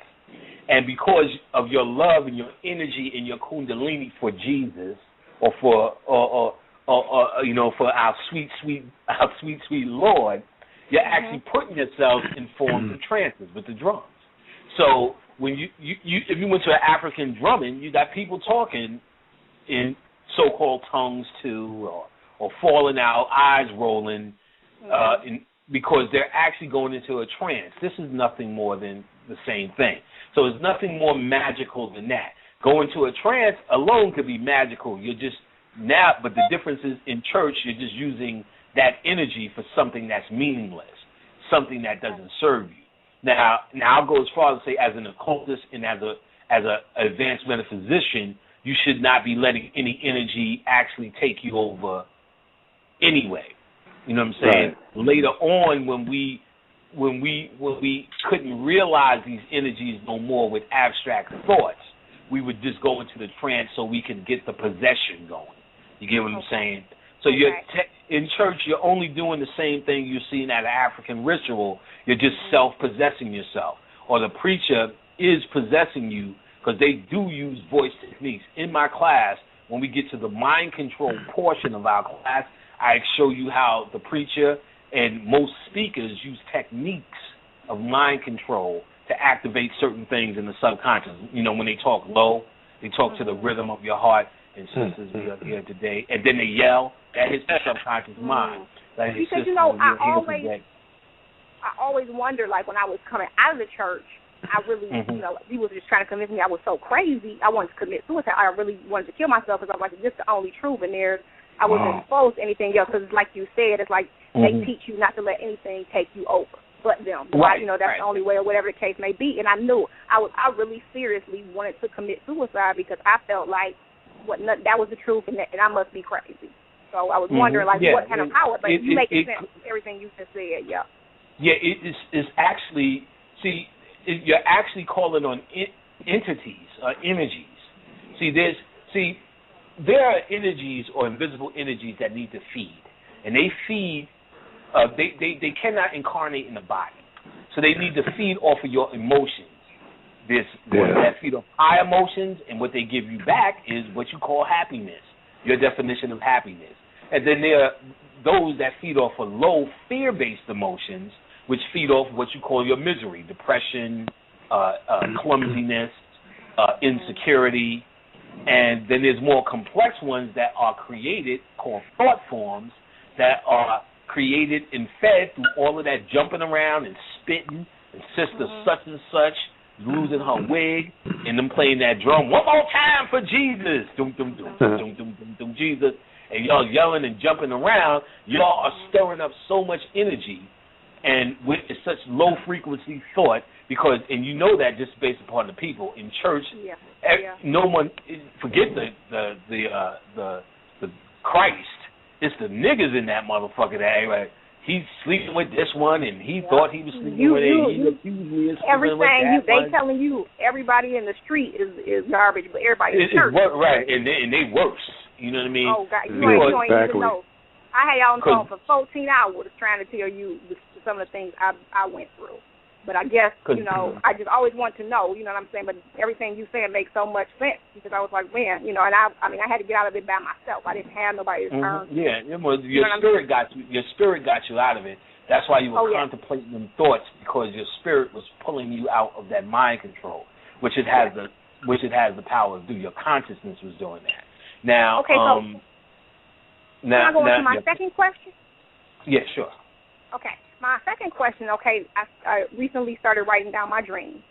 And the problem I'm having is once I start to write down the wording, trying to word it, the words are kind of getting on my nerve. I wish it was like some type of language I can write down where it's just symbols. You know what I'm saying? I'm doing it, and I feel so good. I feel like I'm really connecting. You know what I'm saying? And I see like more symbols in my waking life. You know what I mean? That makes so much more sense. But when I'm trying to write down my dreams, it's just like I wish it was another language that's simpler or just simple. No, that's actually good. That means what's happening is the level that you're dreaming on is too complex for your human mind, which is actually perfect. If you're able to write down everything in your dream world, that means you're having very shallow dreams. So I've said before that there's a lot of things that happen to me spiritually that I labor to explain or cannot explain because it's too complex for human thought. So the only thing in that circumstance, you shouldn't be trying to go for the logic. You get what I'm saying? Okay. Yeah. But you should try to make sure, let's say you have a dream that's hard for you to word, you need to, at least with your mind, try to grasp the experience and see what it leads you to, or if it can lead you to something else. So if it says, if you come up with the idea, don't focus so much on writing it down as much as you should focus on what do you think the message was. You get what I'm saying? Okay. Yes. So it may tell you to get off the pig or don't eat beef this week. That's more important than trying to figure out what to write down. You get what I'm saying? Because consciously in the dream world, it's your subconscious mind having a conversation with you. And the more it has a human conversation, meaning the more you understand, the more shallow the conversation was. The more complex the conversation is, that means the more deeper you are in the spirit world. Astral traveling and lucid dreaming is for you, because once you become competent in that world, you're already tapping in very deep, so you need to become competent in that world. And then what starts to happen is what was complex to your human mind starts becoming less and less complex. So dreams that used to be complex for me are no longer as complex because of the light that I've gained is basically my ability to understand more. You get what I'm saying? So you have to gain a more light to understand more. But you never want to start where it's shallow. It should be complex. That means you just have to do more spiritual work to get to where that complexity becomes your normal everyday language. Okay. You get what I'm saying? Cool. Thank you. Because this is the truth. Your dreams are your true language. Your subconscious mind is your true language, symbols. Okay. Another thing, I'm not asking no more questions, but as far as Dr. Alim and you, Brother Panic, I wanted to send you and your queen some gifts. Now, I'm a master crocheter, so if I can shoot you an email, Dr. Alim, I would like to get y'all get some gifts sent out. So it's Tiffany Messenger from Detroit, so I'll send that email out either tonight or tomorrow. Let me know. Oh, yeah. She'll love that. I mean, even if you sell stuff, she loves those hair things. I just got so much stuff, so much love for y'all. Y'all just don't know. So I want to send y'all some queens. She just sit there and she ain't hear nothing you said, but just said hair necks, lock necks. So I'm going to send those emails off. I'm going to send the email off either tonight or tomorrow. I love y'all. Keep up the good work. Love you, sister. And we got this. Love and I talk with y'all. I'm looking forward to the next show. Love y'all. Oh, yeah. Bye-bye. Love you too. Glad you much love, sister. Much love. Oh, let me say this. We ain't forgot. We still got jingles and dingles coming. I've been BSing. I got to get the information to my man KV. I want to give a shout-out to my man KV again, who said he's going to do this for free for us. He's waiting for the stuff. It's just so busy with all of these shows. But now I'm going to get the chance to send him the beat. So we're going to have jingles and tingles and intros and outros and all the rest of those tros. I want to give a shout-out to my man KV, Comedic Valley. We know him in KV. All right, so we can get to the next question if everybody's ready. Oh, yeah, we ready. So let's go to the phone line once again, and we got area code 503. Area code 503 on the line. Hey, is that me? Yes, it is. Yes, sir. Hey, I'm glad to be on. It's my first time calling in and speaking to y'all. What up? Brother Panic, I got a couple questions for you, or just a few things I want to relay. Is that cool with you? Yes, sir. Let's get it on. All right. So, regarding your synchronicity, I picked up on that, and that's one that really spoke to my my subconscious mind. Mm-hmm. Basically, reaching on that is because I've been able to do on that channeling what you've been doing, what you've been talking about. My biggest thing is I've been able to communicate with the spirit of Malcolm X. Okay, and what I've come to notice is through me reading his autobiography and picking all of this up, it seems like my life is almost lining up identical to what his is. My thoughts, my views, everything. Quite honestly, with me speaking to him, I've come to realize that he's even told me, and even Yahweh has even come in to tell me that I was even a reincarnate of him. He's come back to be able to speak through me, from what it seems like or whatnot. And it's just, like I said, one of them things that you were saying with channeling. Let me explain. Okay. Let me explain something that happens. All of us are connected. So, in the spirit world, like if I wanted to contact somebody, let's say Malcolm X, one of the things to do is exactly what you're doing. You read the autobiography, watch his movie, just make your week or your time that you're trying to connect with him everything Malcolm X. You get what I'm saying? Okay. And what's happening because we have a connection in the DNA.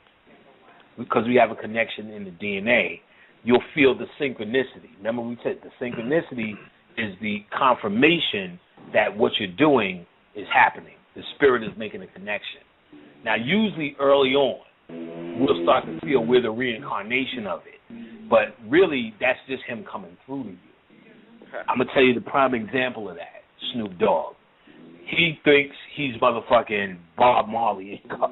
You know what I'm saying? Which is fucking ridiculous. Wow. So when I went and asked Bob Marley what was going on, he said, no, this nigga's the dog father. I just was talking to him, and this nigga thinks he's me. You get what I'm saying? Because he doesn't understand. Remember when we talked about earlier, when you get in the spirit world, everything is sexual. Everything is because the sexual represents a connection. So two dicks just don't mix. So usually when it's two guys, it's you feel like you are that person. That's one of the things that would happen. You start walking upright, you know what I'm saying, calling yourself Elite Shabazz, you know what I'm saying, for the whole week, because the energy that is in your DNA, that is connected to Malcolm X, is starting to surface as a form of communication. So usually, like I said, we'll say, well, we're that incarnation, I'm not going to say you're not, you know what I'm saying, but I'm going to say that's something to think about, because I've seen guys like Snoop Dogg, who's not used to talking to spirits, believe that he's Bob Marley, and all it was Bob Marley made a communication. You get what I'm saying? Mm-hmm. So it's something to think about. I'm not going to say that this way or the other way, but just I want to put that in your Rolodex. So would that even come in and explain why my dreams are so vivid? Literally, I know everything is a dream. I can do anything in my dream, and I know when I go to sleep that I can do literally and I can create any situation in my dream. Well, that's just our science. That's because you know that because that's the truth. You get what I'm saying? And not only that, you can create that in this reality. That's the whole reason we're here servicing you at First World Order Radio, to show you that anything in your mind or in your dreams you can have as your reality. And in this show, we're criticizing the reality that we have all created for us. Shit, that's what Oprah's talking about with the laws of attraction and The Secret on her level of metaphysical. You know what I'm saying? Mm-hmm. So what's in your mind, and as I also pointed out earlier, everything starts in the astral world or the spirit world, or nothing precedes a thought. So, of course, you should feel like that. That's the beginning of knowing that the world is yours. You get what I'm saying? Once you have to, a man must think it to believe it. Shit, Jesse Jackson has taught us that. You must see it to achieve it and all this kind of shit. So you feel that way because that's your true nature. That's your true nature. The idea is the world is supposed to, or what they're trying to do in the world is to shut your true nature down, to make you think that you are only in five senses and you are only limited to your ability or what is given to you. You know what I'm saying? What white folks decide to give to you, or what the man, you know, what America has for you, and opportunity and all the rest of that shit. No, you're only limited by what your mind believes. So no, that's your natural ability. You get what I'm saying? That's your natural ability. So in a certain kind of way, you are Malcolm X. You get what I'm saying? But you are, see, the more you deal with spirits and the harder you deal with them, the joyous, that's really the feeling I'll get the most, the joyous feeling, because you feel so connected to them because you can see through their eyes of all of them. You know what I'm saying? Men and women. Yeah. You know what I'm saying? Mm-hmm. You know what I'm saying? Shit, Crispus Attucks. You get what I'm saying? Yep. When Malcolm X came through to me, he came to me on the serious as Malcolm X before. Then one time on his birthday, the nigga just came and said, put on my movie. I put that shit on, and me and this nigga laughed the whole fucking night. This nigga said, this is the funniest shit ever. You know what I'm saying? And when you watch the movie, this shit is funny. When they said, state your number, little, I forgot it, and all that kind of shit. I had to rewind that part at least 45 times. You know what I'm saying? I forgot it. And what he done for me, chappie? Like, the shit was just funny. You know what I'm saying? And then he told me a whole bunch of shit. I wrote it all down and forgot. You know what I'm saying? A whole bunch of other shit. But in other words, not coming so serious. You get what I'm saying? Early on, he came with that, and brothers, and here's the plight shit, and I'm with Elijah Muhammad, and I'm with father-in-law and all the rest of that kind of stuff. But then you just come to hang out. It's like your approach to it is going to dictate what comes out, because a part of it is your DNA. You get what I'm saying? So I remember that in your speech that you had a while ago with Dr. Delbert Blair, when you were saying how, like, or maybe it was someone else, when you were saying how Michael Jackson, when he passed away, you felt that pain through the back of your neck. I remember you speaking on that. Yeah, because it depends on how sensitive you are, because a lot of people were feeling, most people just felt the sorrow, you get what I'm saying? And that's the connection. But what we're talking about is, which brings me to something else. Malcolm X is there for all of us to utilize, right? Yeah. His energy, he came, he laid his game down, he shaped, inspired, he did what Malcolm X did. So did Elijah Muhammad, so did Harriet Tubman, Noble Drew Ali, and so on and so forth. So when we call it up in our DNA, because we are here and we are active, we can still shape that energy into something else. In other words, you could still use Malcolm X's energy for a cause. The idea, most of us try to use Malcolm X's energy for Malcolm X. You get what I'm saying? But the same way we took Christ's energy and made it into something called Jesus, we can take the original intent of Malcolm X and turn it bad or good, or turn it for our own purpose. Ptolemy the 15th, too, that Jesus person. Huh? That Ptolemy the 15th is that Jesus, that Isa person that we all speak on, too. Oh, all I know is there's no such thing. You know it ain't. Because just like you said, that letter J wasn't even in the English alphabet until about 1692. But the point is because it's in our psyche, we can make it real. So Malcolm X, let's say, he laid his game down. Most black people try to stay true to his idea. You get what I'm saying? But as an occultist, you could take Malcolm X energy and shape it into your own personal alchemy, your own personal cause, if you will. You get what I'm saying? Because it's in your DNA. It's in your DNA. So in other words, that's why I can say, well, when I got with Malcolm X, this is what he told me, and then you'll hear somebody else say, when I got with Malcolm X, this is a whole different contradiction. Is it wrong? No. Is one wrong and one right, or we're looking for a consensus? No, because it's not logic. It's really you communicating with that energy in your DNA, and because it's your agenda, your thoughts, it's going to tell you something else. You get what I'm saying? Meaning basketball is going to inspire you differently. If I grew up playing basketball in the hood, or if I grew up playing polo ponies and don't know what a basketball is, that symbol is going to inspire me differently. So Malcolm X is going to inspire me differently from inspiring you differently. So another guy, if he talks to, so Snoop Dogg talks to Bob Marley, all of a sudden he becomes a Rastafarian. I talk to Bob Marley, you know what I'm saying? You know, I'm going to get something else out of that, you know what I'm saying? At the time, I just found out Bob Marley used to like to fuck everybody's girlfriend, you know what I'm saying? I didn't go to him, you know, like, so I keep him away from all my women, you know what I'm saying? Because, you know, all the women, as soon as you go to women, well, I want to talk to Bob Marley, I'm like, don't talk to that nigga. You know what I'm saying? She's nasty. I had a girlfriend who, like, 4 nights in a row, damn, Khadijah said Jimi Hendrix. I'm like, goddamn, now I got to find out some other bullshit about him. We got to discuss that later. She said, ooh, Jimi Hendrix. And we want to discuss that shit later.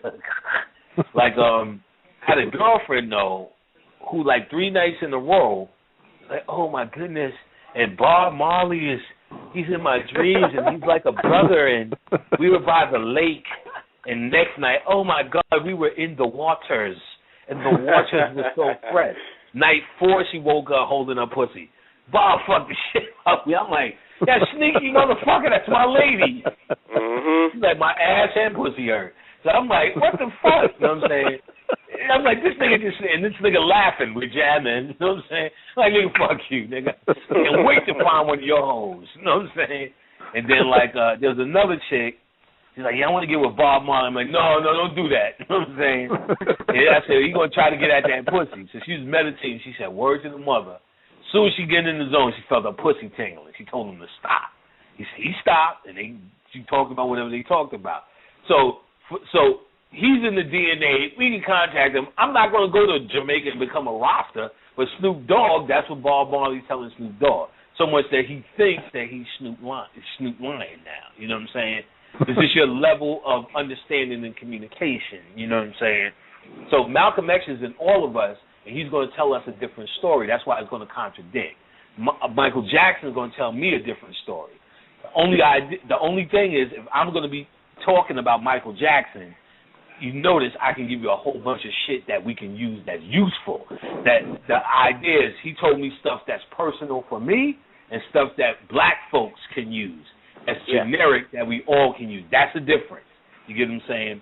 So if I'm saying, well, I've contacted Malcolm X or Sri Ramakrishna or Kali, the next thing out of my mouth is, this is what we all can do. But then I've contacted them and they said, well, Panic, this is what you need to do. You get what I'm saying? This ain't nobody else's business.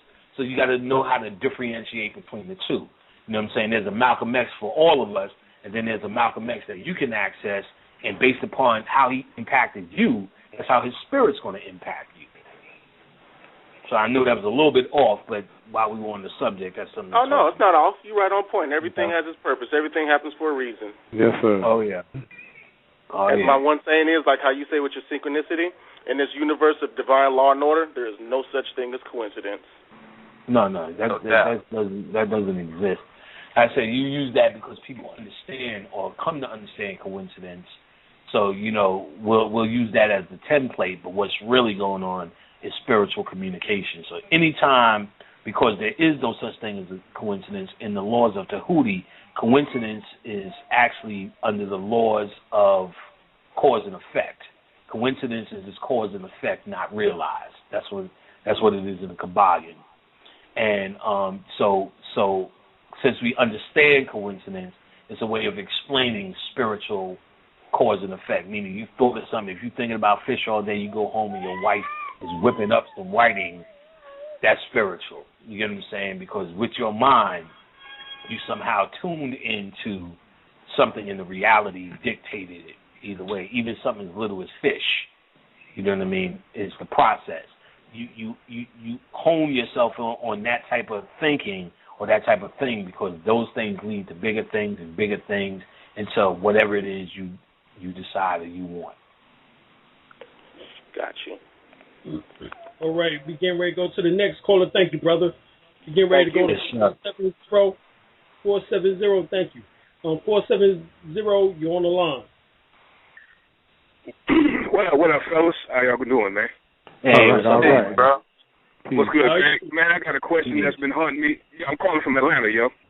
All right, what's up, brother?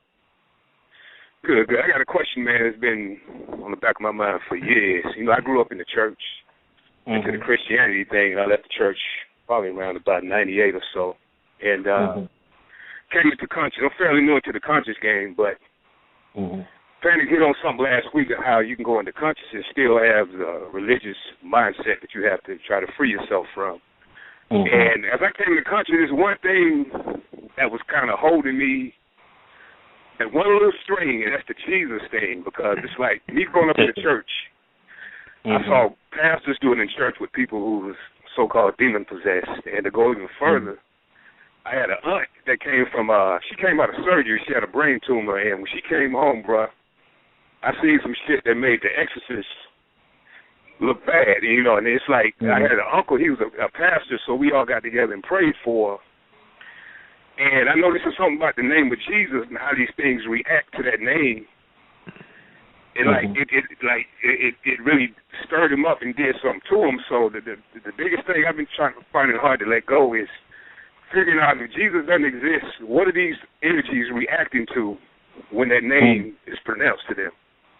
They're reacting to their own psyche. Now, for instance, if we were in India and I said Jesus to that same person, nothing would happen. They don't know Jesus. You get what I'm saying? See, so there's no power in the name Jesus. There's power in what these people believe Jesus to be. There's power in what you believe Jesus to be. And see, what we need, and this is what I'm teaching, we need to understand the power of our mind, whether we call it Jesus, Buddha, Samson and Delilah, iPhone, Illuminati, you know what I'm saying, Panic, whatever we call it, whatever we put our energy into, that's what's going to work for us. Whatever her psyche or that person's psyche is connected to, what she believes Jesus is what's actually doing that. You get what I'm saying? Because if she was over there saying Kali to somebody in India, they'll be doing the same thing. Or Hanuman. It's you using the symbol or you using the idea to your end, for the means to your end. You get what I'm saying? So we can go to a Risha drumming right now. And all of that you see, and you can have someone go, Oshun, and watch them lose shit a brick on themselves. You get what I'm saying? Right. It's because that's what they're there for and that's what they believe. So there's no guy named Jesus that's doing it. In fact, Oshun, Kali, none of them are people in the sky. These are all energy patterns that you're calling on. You get what I'm saying? So like with any energy, the thoughts that you put into it is effective to you. I put no thought into Jesus, so if somebody say when Jesus cursed you, it's going to be funny to me. But to the next person that puts the thought into that, they're going to be walking around all this day crying, oh my God, do not let Jesus do this to me. This shit means absolutely nothing to me. You know what I'm saying? Jehovah's Witness knocked on my door, I was spitting out the window. Get out of here. You know what I'm saying? to somebody who thinks that shit is sacred. You know what I'm saying? Oh, beloved ladies who coming in and have coffee because you think it's sacred. So you think that watchtower shit they got in their hand holds power. I'll wipe my ass with a watchtower. I'll wipe my ass with a Bible. Think about that. A lot of these conscious folks, you tell them go wipe your ass with a Bible. Oh, I don't think that's necessary, brother. Like, no, you scared.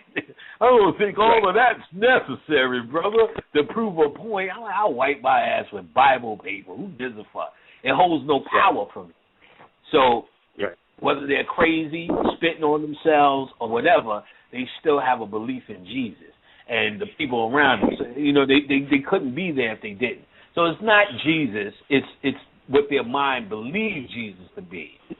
It's what your mind believes Jesus to be. That's what we talk about when we talk about magic. It's your divine mind. We were just given words, ideas, locks, systems to control our mind in this kind of way. Because if we use that same mind power of convincing ourselves like we're convinced over Jesus, but what if we did that same mind power and convinced ourselves for our cause? Then we'll be then now you're in scary territory. What if we did do that? That's how we built pyramids. You get what I'm saying? That's how we built Stonehenge. That's how we build in Cambodia? Angkor Wat.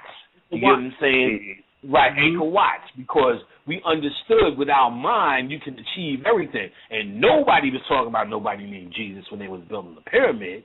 You get what I'm saying? It didn't exist. That's a made-up name. I mean, if the name, if it's so powerful, you can trace the lineage of the word. You get what I'm saying? You can go back to Walter Williams' book, who was a guest on this show. And in Walter Williams' book, The Historical Origins of Christianity, who is a black man, he tells you the historical origins of Christianity in the Council of Nicaea. And how they took the word Jesus, which comes from the Gnostic Jesus, you get what I'm saying, and used it for their cause. Their cause to exactly the end result of what you have now, a black man saying, how come when you say the word Jesus, all the fucking lights go on or all the lights turn off? No, because you have the ability to turn the lights on and off yourself. They just gave you the name that you think is turning off the lights. Once you start saying, I get it, it's us who is doing this shit anyway. It's us who made me crazy in the fucking first place. So these motherfuckers go crazy just so somebody can say Jesus over them so they can tell the story. He said Jesus and I'm better. So it's sickness so they can believe the bullshit. But the real power is we have the power to do that shit even if we said, cupcake. Oh, I'm back, nigga. You know what I'm saying? I'm back. You know what I'm saying? Bible Myths by what's his name? Greenberg. Myths of the Bible. Hold on. Okay, there we go. I have it ready. Let me get this book. So I think it's Alan Greenberg. Another good book to get is the Bible Myth by Gary Greenberg. The Bible Myth by Gary Greenberg. The African Origins of the Jewish Bible by Gary Greenberg. If you can get that. Also get Kersey Graves, 16 Crucified Saviors, where he goes through more than 16 of the I got that book. Saviors. Yeah, I went through it. Yeah. Which shows you ain't no fucking Jesus. That's some fantastic shit. He also did the autobiography of Satan. You know what I'm saying? See, the next you say Satan's name, and you know what I'm saying. It's not but polarities. These are not people that's sitting on a throne somewhere waiting for you to get with them or go against them anyway. You know what I'm saying? So it's not like you saying a name and somebody's coming down and exorcising some demon. That's not even coming on true. The cloud. Right. Coming on the cloud with a lightning bolt and shit. That's not even true if it was Oshun and our ancient entities. Like I said, we only gave them personalities so you can wrap your mind around it to access it, but you're only talking about an energy pattern. You know what I'm saying? Right. So they believe the Jesus energy pattern to be something that's cleansing and something that's nice. Right. It benefits white people because, you got fluffy hair. Right. You know what I'm saying? And then black people just changed them. Feet of bronze, and he was burnt in a furnace and all this kind of shit. I'm saying it does not exist. First of all, if you know the origins of it in the Gnostic Bible, you can read the origins of this entity called Jesus, and they explain to you in detail, quite clearly, that everybody's Jesus. Jesus is a state of consciousness that you can obtain, pistios. So then later on, through the Council of Nicaea, they just said we'll make him a person that we could use to conquer the world in worship, and we'll give him a white face, and we'll paint a white face. That's where you get that's where it picks up in Walter Williams' book. So that word doesn't have power. You have power. It's masquerading under a word that we've given power called Jesus. And I understand that. I was just trying to figure out, put the two together. Like, if these are negative energies that's taking over people's body, why is that name? I'm just trying to figure out why is that name. If it's not them that's reacting, the person itself reacting. More than negative energy, look at it more as an energy that locks you down. Because even if you don't be negative or positive, what is clear, it arrests your development. You know what I'm saying? Right. Because, again, like we talked about with the Malcolm X thing, to you, Jesus may be evil. As conscious people, we don't fuck Jesus all day, fuck him all day. And then as people who love Jesus, we think he's the sweetest thing. He's a lamb. You know what I'm saying? Right. So it's not necessarily negative as much as we know it's negative in terms of his lockdown. So you're not saying like a negative name and negative happens. It's like we know it's just but a certain level of consciousness that you're just waiting for something outside of yourself. So it's kind of like once you know the system of that kind of thing or that kind of thinking, he just falls into another one. It's no special or it's nothing that you know what I mean, because we still do it for Oshun. It's the same mentality. Right. Same mentality. Cool. Yes, we in overtime. Appreciate you calling in. Yeah, we in overtime. Yes, sir. Appreciate that, brother. Oh, yes, sir. No problem.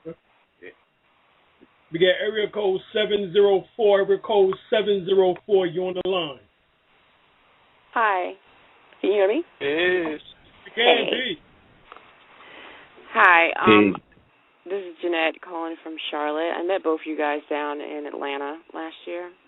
Howdy do. Howdy do. Question I have for you, it's kind of a two-part question. I've been meditating for about 18 years, twice a day. And when I actually contact spirits, I guess you would say, I try to contact my mother, but she will not come to me. And the only deities, I guess, that come to me are like Kali Pan came to me, Krishna. Like, these are like the higher level kind of deities. And it's kind of strange for me that something on that level would come to me, but I can't even communicate with, a relative. Was your mother a Christian or anything like that? No, actually, the funny thing is that she sounds a lot like you. She but would talk. She may have transformed into something else. You might have to be a little bit more, what's the word I'm looking for, versatile, or there's a better word, a little bit more unique in how you try to contact her. You know what I'm saying? But in other words, if you were doing the same thing, like you said, over 18 years, you may need to find another way to get in contact with her. A lot has to do with what they may have transformed into. Like, for instance, you saying she sounded like me. You just basically say she was conscious? She was older, so it's like, she grew up in an age where you couldn't really be this way. So she would say certain things. But the consciousness was there. She just didn't have the information. She would not make me go to church. She did not want me to go to church. She would want me to. But that's just it. If you're contacting Kali and Pan, you may be contacting her. What you may need to find out is if she instead of saying I'm trying to contact my mom's Miss Frida Wilson, just be like you're trying to see what she has become. You get what I'm saying? So that's what I'm saying. You have to have a different approach. If you're doing the same thing and not yielding a result, magic is judged, or your progress is judged by results. So doing the same thing over and over again, trying to get a different result, is not the move. So there's got to be something different you need to do, something you need to try. Okay.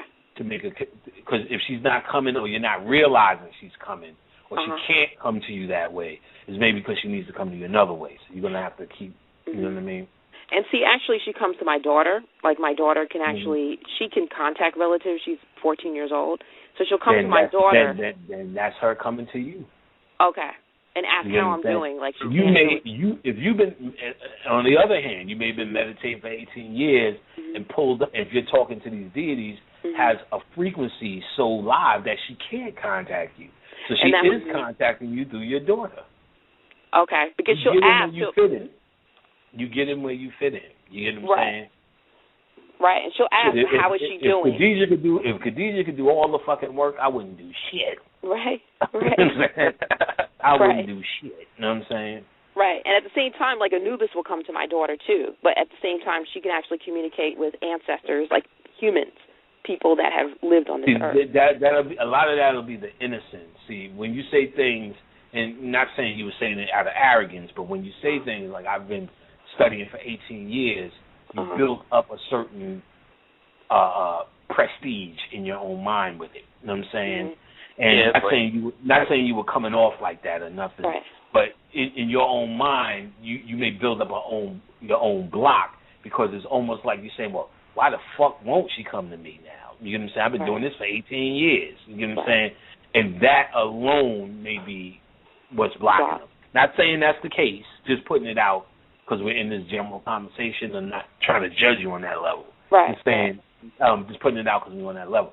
So it's like, if it's not happening like, you may have to switch it up. But see, like I said, if she's coming to the daughter, then that's it. She's there. You know what I'm saying? Just ask the daughter, well, what did she say? You know what I'm saying? Yeah. Ask her, well, why is she coming? Ask the daughter then. Why grandmama ain't coming to me? Well, she said she can't get to me. She said she can't get to me, and she just, Yeah, then that's it. Your frequency is up. So also, it's in the rules. Ask your daughter, what does mama need from me to get to me? Because she may need you to do something. See, because if she was conscious but not conscious, she may need you to do something to get her to the level that she really was at, because the information wasn't available at the time. You get what I'm saying? My same aunt that I got to listen to the NWA that I talked about earlier, when she passed, she came through and was like, well, guess what, nigga? I was an Orthodox Muslim. Do something. I said, okay. I started reading about a lot. It was just reading it and talking to her about a lot, the female that preceded Allah. You know what I'm saying? It was on. She came one night and said, my new name is Akala Akbu. I was like, damn, you went to the God level. Took off them sheets and shit. You know what I'm saying? Right. Dip her feet in the water of Lake Minnetonka. So she went to the next level based upon me helping her go to the next level. You get what I'm saying? So it's everybody has a different story. I couldn't call her by her government name no more. I got you. And she had a double, her government name was Brenda. She changed that to Serena. She's like, I don't want to call me a Kala Agbu. I was like, damn, all right. I tried to tell that shit to her sons. Mm-hmm. I skipped over the details. Your mom's, she's happy. You know what I'm saying? They ain't gonna get it. But so in other words, she may not be able to come to you, but you can communicate to your daughter and find out what's up. Ask general questions.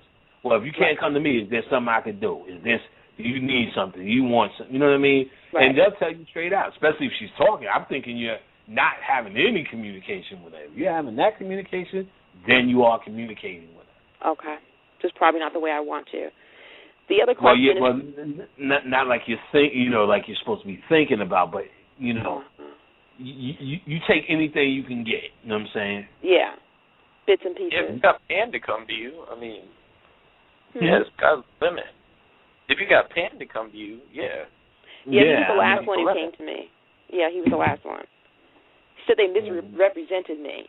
I'm like, okay. Like he was trying to tell me something to tell somebody else, which is usually what they do. Yeah. The other, it's a quick question. It's about melatonin. Is that, I remember hearing somewhere, and maybe you can correct me, like for people of color to take melatonin, is that not a good thing to do? Because when I took it... Not a good thing to do. Bobby and them talked about that for a long time. Okay. Most people have personal experiences with that. I mean, there's a lot of conspiracies about where it comes from, but ultimately it has to come from the pineal gland of something else. They say that it comes from a cow, but Bobby and them talked about that there's just not enough. I heard that. In the cow for it to come. So they said, they was killing babies and synthesizing it and on and on and on and on. But what is clear is Bobby said he took it. Khadijah also said she took it at one point. And actually my cousin, who wasn't even conscious, took that shit. And they was all fucked up in the dream world. They was having somebody else's dreams. Yes. That shit fucked me up for 2 days. And I felt like I couldn't control what was happening. I felt like I was placed in a place where I was, I was like a toy. Right. It was only at the very end when I was able to kind of come out of it. I guess the melatonin wore off. But also because I sleep in the dark. And I think it was like double whammy. It's like I had the darkness, then I had the melatonin. Right. You're just using their melatonin, which is something that you create when you sleep. So if you have it in your system, your body's not going to create it. It's going to use theirs and kapowie. You know what I mean? So all of that to say is no, don't, that's already been certified as something we're not supposed to fuck with. And we did the DMT show where, this is something you can create for yourself. Yeah, I remember tryptophan and tryptophan to the serotonin to the melatonin to the DMT. Okay. All right, cool. I think that was it. Thank you so much. I appreciate it. Yeah. All right. Well, thank you. Glad you called in. Same here. Peace. All right, y'all got to remember to get your little chakra packs from Dr. Alim Bey, DrAlimLBey.com. That, you'll need to go there and see what he got going on. He got a lot of shit, but that chakra practice is the business, classes, herb packs. I got the 8 Hertz CD, the readings now, the spiritual baths to wash the funk off that ass. And, I'll put you in contact with Jerry Miller for the organ stone. And so, First World Order is doing it. We still got a little time.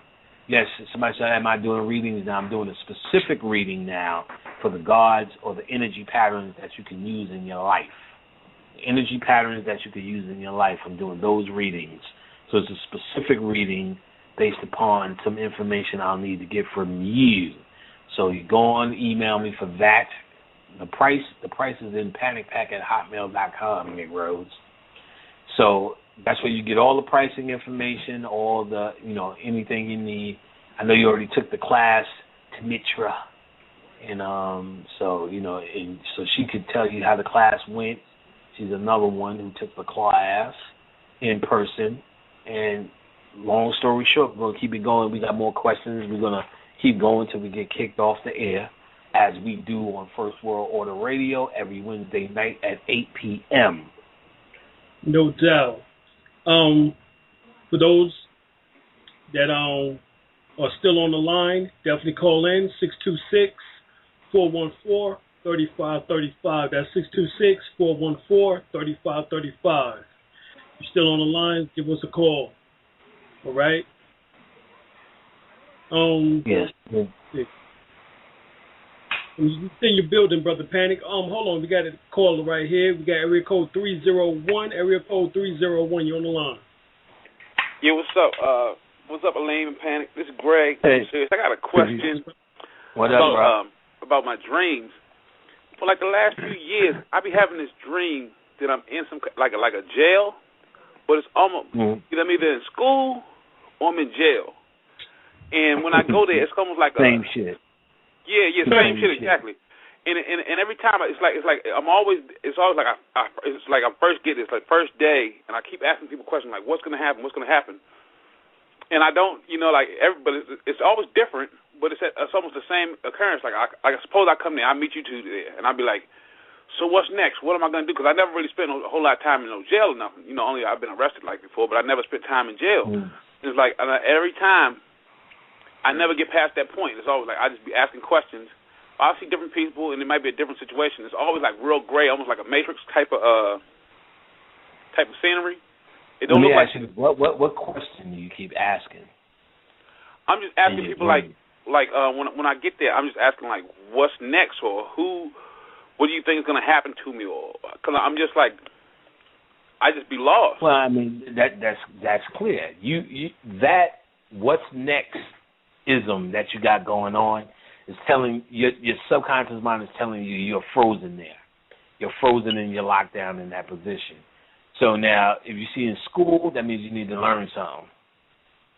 Okay. So the correspondence between jail and school. So you're seeing this lockdown, you're seeing school, you're seeing jail. So you're really telling you need to learn something. You get what I'm saying? If you keep asking what's next, you're trying to figure out what's next in your life, what's next that you should learn. What are you studying now? What am I saying now? Right now, I'm kind of just right now, kind of like I'm into like a health food right now, but I haven't as far as I've been reading. I took your book list and I read some of these magic books. Like I got some Scott Cunningham books just to learn like how to do rituals and stuff like that. I got this earth, air, fire, and water, and I got which is kind of hard for me with the Black Magic book. So, but other than that, that's what I'm. But mostly what I'm into, I've just been eating like a lot of healthy food, and lately since I've been doing these dreams keep coming back. Let me tell you, health food is not a study. It's a menu, which is fine, but it's not a study. You know what I'm saying? You got to get into a system of study. You know what I'm saying?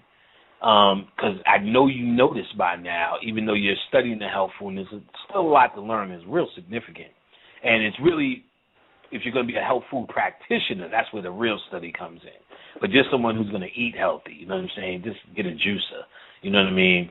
And do what you need to do to eat how you feel you need to eat. I'm not promoting one way or the other, but that's not really a study, you know what I'm saying? Okay. So, which your spirit knows. That's not really a study. It's something smart to do, and perhaps smarter than your average bear, you know what I mean, who's just eating at McDonald's, but it's not really a study. Now, Scott Cunningham type books are informational books for someone who's under a study. If you're not under a study, then them books just become blank information. Books on just candle information. If you're not doing candle magic, then you don't need a candle book.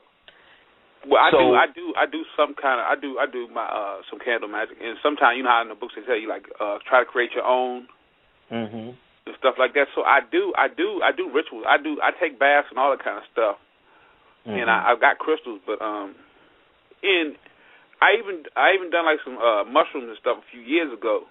And once I did the mushrooms, I had a lot of visions. And after that, that's when I started realizing. That's when I started noticing my dreams started like.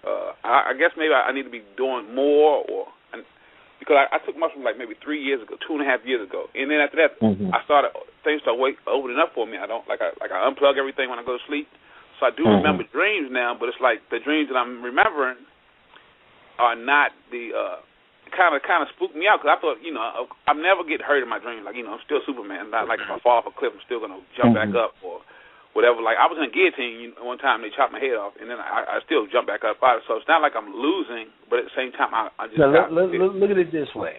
You can't argue with your own mind. And when you have what they call a reoccurring dream, that's your mind antagonizing you with the same answer.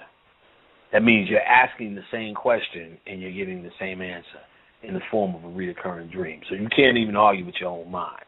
In your dream, you're in jail or in school. Your mind is telling you your choice right there. Exactly. Okay. I mean, there's really no more science to add to that. Your mind is telling you your choice. You're either going to be locked. You're asking the question, what do I do next? And your mind is telling you either be stuck here or you go to school. So there's no more science to it. This is your own mind telling you. This is not my interpretation of what I think you should do in your life. This is what you're telling yourself, and based upon the symbols. So I could only throw a suggestion your way, but something in you still needs to find something that's your niche. You get what I'm saying?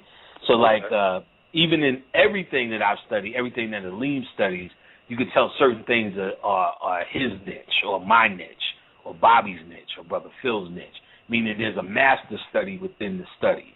You get what I'm saying?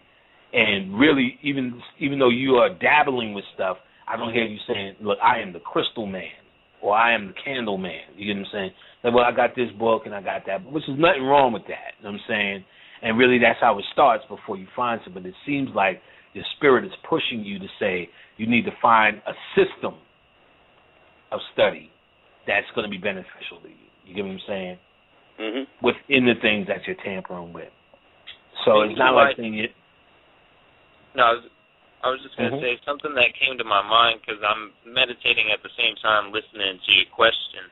But maybe something like dealing with healing, maybe try studying shamanism. There you have it. Yeah, there you have it. See, it's not really me that's saying it. You already know that answer. And your mind is telling you if you're not taking steps forward, you're going to be stuck here. Okay. And then your mind is also telling you the way out of it is going to school. You need to school yourself in that area more. I mean, like I said, most of us know our own answers. You don't really need nobody. It's really the guts to really just believe in what your mind tells you, to realize it, and just do what your mind says, because there's nothing greater. There's nothing. We tend to feel comfortable if I would have said, yes, be a healer, brother. Yeah, because Panic said it, because Alim said it, because Phil said it, because Bobby said it. That's nothing but the religious mindset. You know what I'm saying? Like somebody outside of us needs to confirm. And I know it's hard because, you on this marble by yourself going, is this right? Is that right? I'm just studying. I'm trying to do this. But then, the real key is when you take that leap of faith, which really what faith and love means, going, I believe in what my mind is telling me. You know what I'm saying? I'm going to be a healer. I am a healer. You know what I'm saying? In fact, now it explains why I like health, why I do take spiritual baths. I do deal with candle magic. A big part of candle magic is healing as well. You get what I'm saying? So it's about just doing everything now to make that reality, that circumstance your reality. Okay. And that's really simple. It's just as simple as that. Okay, I appreciate that a lot because I was getting scared. Like maybe I'm telling myself like I'm going to jail or something. Like okay. Nah. Okay. There's very rare. Dreams don't work like that. Like, you know what I'm saying? You dream of a banana, then all of a sudden there's a banana. That can happen, but most of it, and this is something else I teach in classes, it's about the symbols. And really, what is a dream? That's what you really have to say at this in the beginning. So what a dream is your own subconscious mind or your spirit, you can call it that as well, trying to tell you an answer. So when it's reoccurring, that means you do have a question. You keep asking yourself the same question. Not only that, you're asking the question in your dream, what should I do next? What should I do? You get what I'm saying? So then what's the symbol of a jail? Lockdown, that's it. What's similar to school? Going to the next level, especially in the context of you asking, what should I do next? Okay, I either get locked down or or I'm in school. You get what I'm saying? What's the choice? So now it becomes, well, what should I be studying? What's in my heart? You get what I'm saying? And no one can tell you that but you. And you said it, 2 seconds. I'm going to be a healer. You already know that. You know what I'm saying? It's a matter of doing it and watch how the dreams go away or transform or shape into something else. You know what I mean? Okay. So reoccurring dreams is the question. Usually you'll have a master reoccurring dream, and that's why you're on the planet. Something that you had all your life. You know what I'm saying? Shit, them motherfuckers right there. You know what I'm saying? The only answer you get from that shit is dying. Like, okay, I'm completed. But within your thought scheme of when you introduce something new, you'll see a reoccurring dream come. Reoccurring dream is just you asking the question over and over, and your subconscious mind giving you the answer over and over. And if you're getting that answer over and over, you're not doing it or haven't done it yet. Okay. So I hope that helped, brother. It helped a lot. It helped a whole lot. Good. I mean, like I said, most of these answers are in you. You don't need somebody outside of you to answer it, especially me. Because, you leave it up to me, I'll be telling people to eat sand and shit. You know what I'm saying? Just for kicks. So, you don't really need somebody to tell you. Again, as I always point out, we forgot how to use our divine forms of thought for our own answers. That's been stripped away from us. Fuck all that Illuminati and chemtrails and fucking vaccine shit. Just your priceless way of thinking, your scientific mind has been deactivated, taken offline. With all your answers up within you, you don't even know how to reach them anymore based upon our Holocaust. And that Holocaust is religion, superstition, religion, and all the rest of that. So, that's what, if we work on that, we'll find all this other Illuminati, Jay-Z bullshit will start to balance itself out. Mm-hmm. You'll find it's not necessary to worry about what the fuck, Prince Charles is doing, you know what I mean, and all the rest of that kind of shit, you know what I mean? And you'll find that your mind in the spirit world is talking to you constantly, giving you information constantly, giving you guidance constantly, giving you the answers that you need constantly. It's just you have to be bold enough to go take them and make them and turn them into something. Turn them into something that's worthwhile for you. You're never at a loss. We are only under the illusion that we are at a loss, but we are far from that. If we know it's always right there. It's not really that far-fetched to get. You know what I'm saying? It's not like you had to go on a mountaintop for a month eating figs and, you know what I'm saying, and sandwich middles to find out your answer. You get what I'm saying? 7 minutes in Blog Talk tops. Not that hard. You know what I'm saying? None of this shit is that hard. You know what I mean? It's just that we think because we are trained to believe this shit is hard based upon we are trained that anything you want, you must fight and pull yourself up by the bootstraps to get it. But they don't understand why niggas is so lazy because we already did the work. It's already there. We're not used to doing all of that shit. You know what I'm saying? How come you niggas won't pull yourself up by the bootstraps? Because all you have to do is go to sleep and come up with the answer. You know what I'm saying? Like, that's heaven to me. You know what I'm saying? So niggas doing all this fucking Om shit. Like, yeah, that's cool. That'll work. But, you know what I'm saying? 14 days in the desert. Fucking Crowley spent like 14 days in the desert. You know what I'm saying? Drinking camel urine to contact goddamn AWAS. You know what I'm saying? Look, I'll contact him over a turkey burger. You know what I'm saying? Lamb and shit. Crowley did all this shit to contact lamb. I got me some good pussy one night and was talking to lamb. when I was telling everybody this shit was like a breakthrough, you know, shit Tom Cruise and them niggas trying to tap into with Scientology. I'm like, nigga, Lamb, that ain't nothing, nigga. That's the Aeon of Horus, nigga. That's an old stink motherfucker. I know him. And them niggas take all of this time, all of these rituals to do it. See, that's why they hate your black ass. It's just that easy for you. You know what I'm saying? You don't have to dress up in robes with hooks. You shall not pass. You know, you don't have to do all of that shit. You shall not pass. You don't have to do all of that shit. You know what I'm saying? That's their shit. You could probably dress up in a Darth Vader suit and do the same amount of shit, you know, just for laughs. You could dress up in a Boo Boo Kitty suit, a Hello Kitty suit, a pink Power Ranger, and tap in. Like, dressing up for us, you already a Darth Vader, you know what I'm saying? Your melanin is what's getting you in. So Darth Vader and Neo and all the rest of them is mimicking us, you know what I'm saying? They're trying to dress up like us to do what we do so easy, you know what I'm saying? That's the exact point. I would be so jealous of niggas if I wasn't a nigga. All this shit is at your fingertips. You know what I'm saying? Like, we should not be in deficit for nothing. The only way we are in deficit is because we do not access that part of ourselves that knows. That's your Holocaust. That's the big trick. That's the big hootie hoo. Get them off of their thinking game. Get them off of the access to them. Make it seem like it's fantasy. Make it seem like it's something far-fetched. Make it seem like it's something that is so hard to obtain.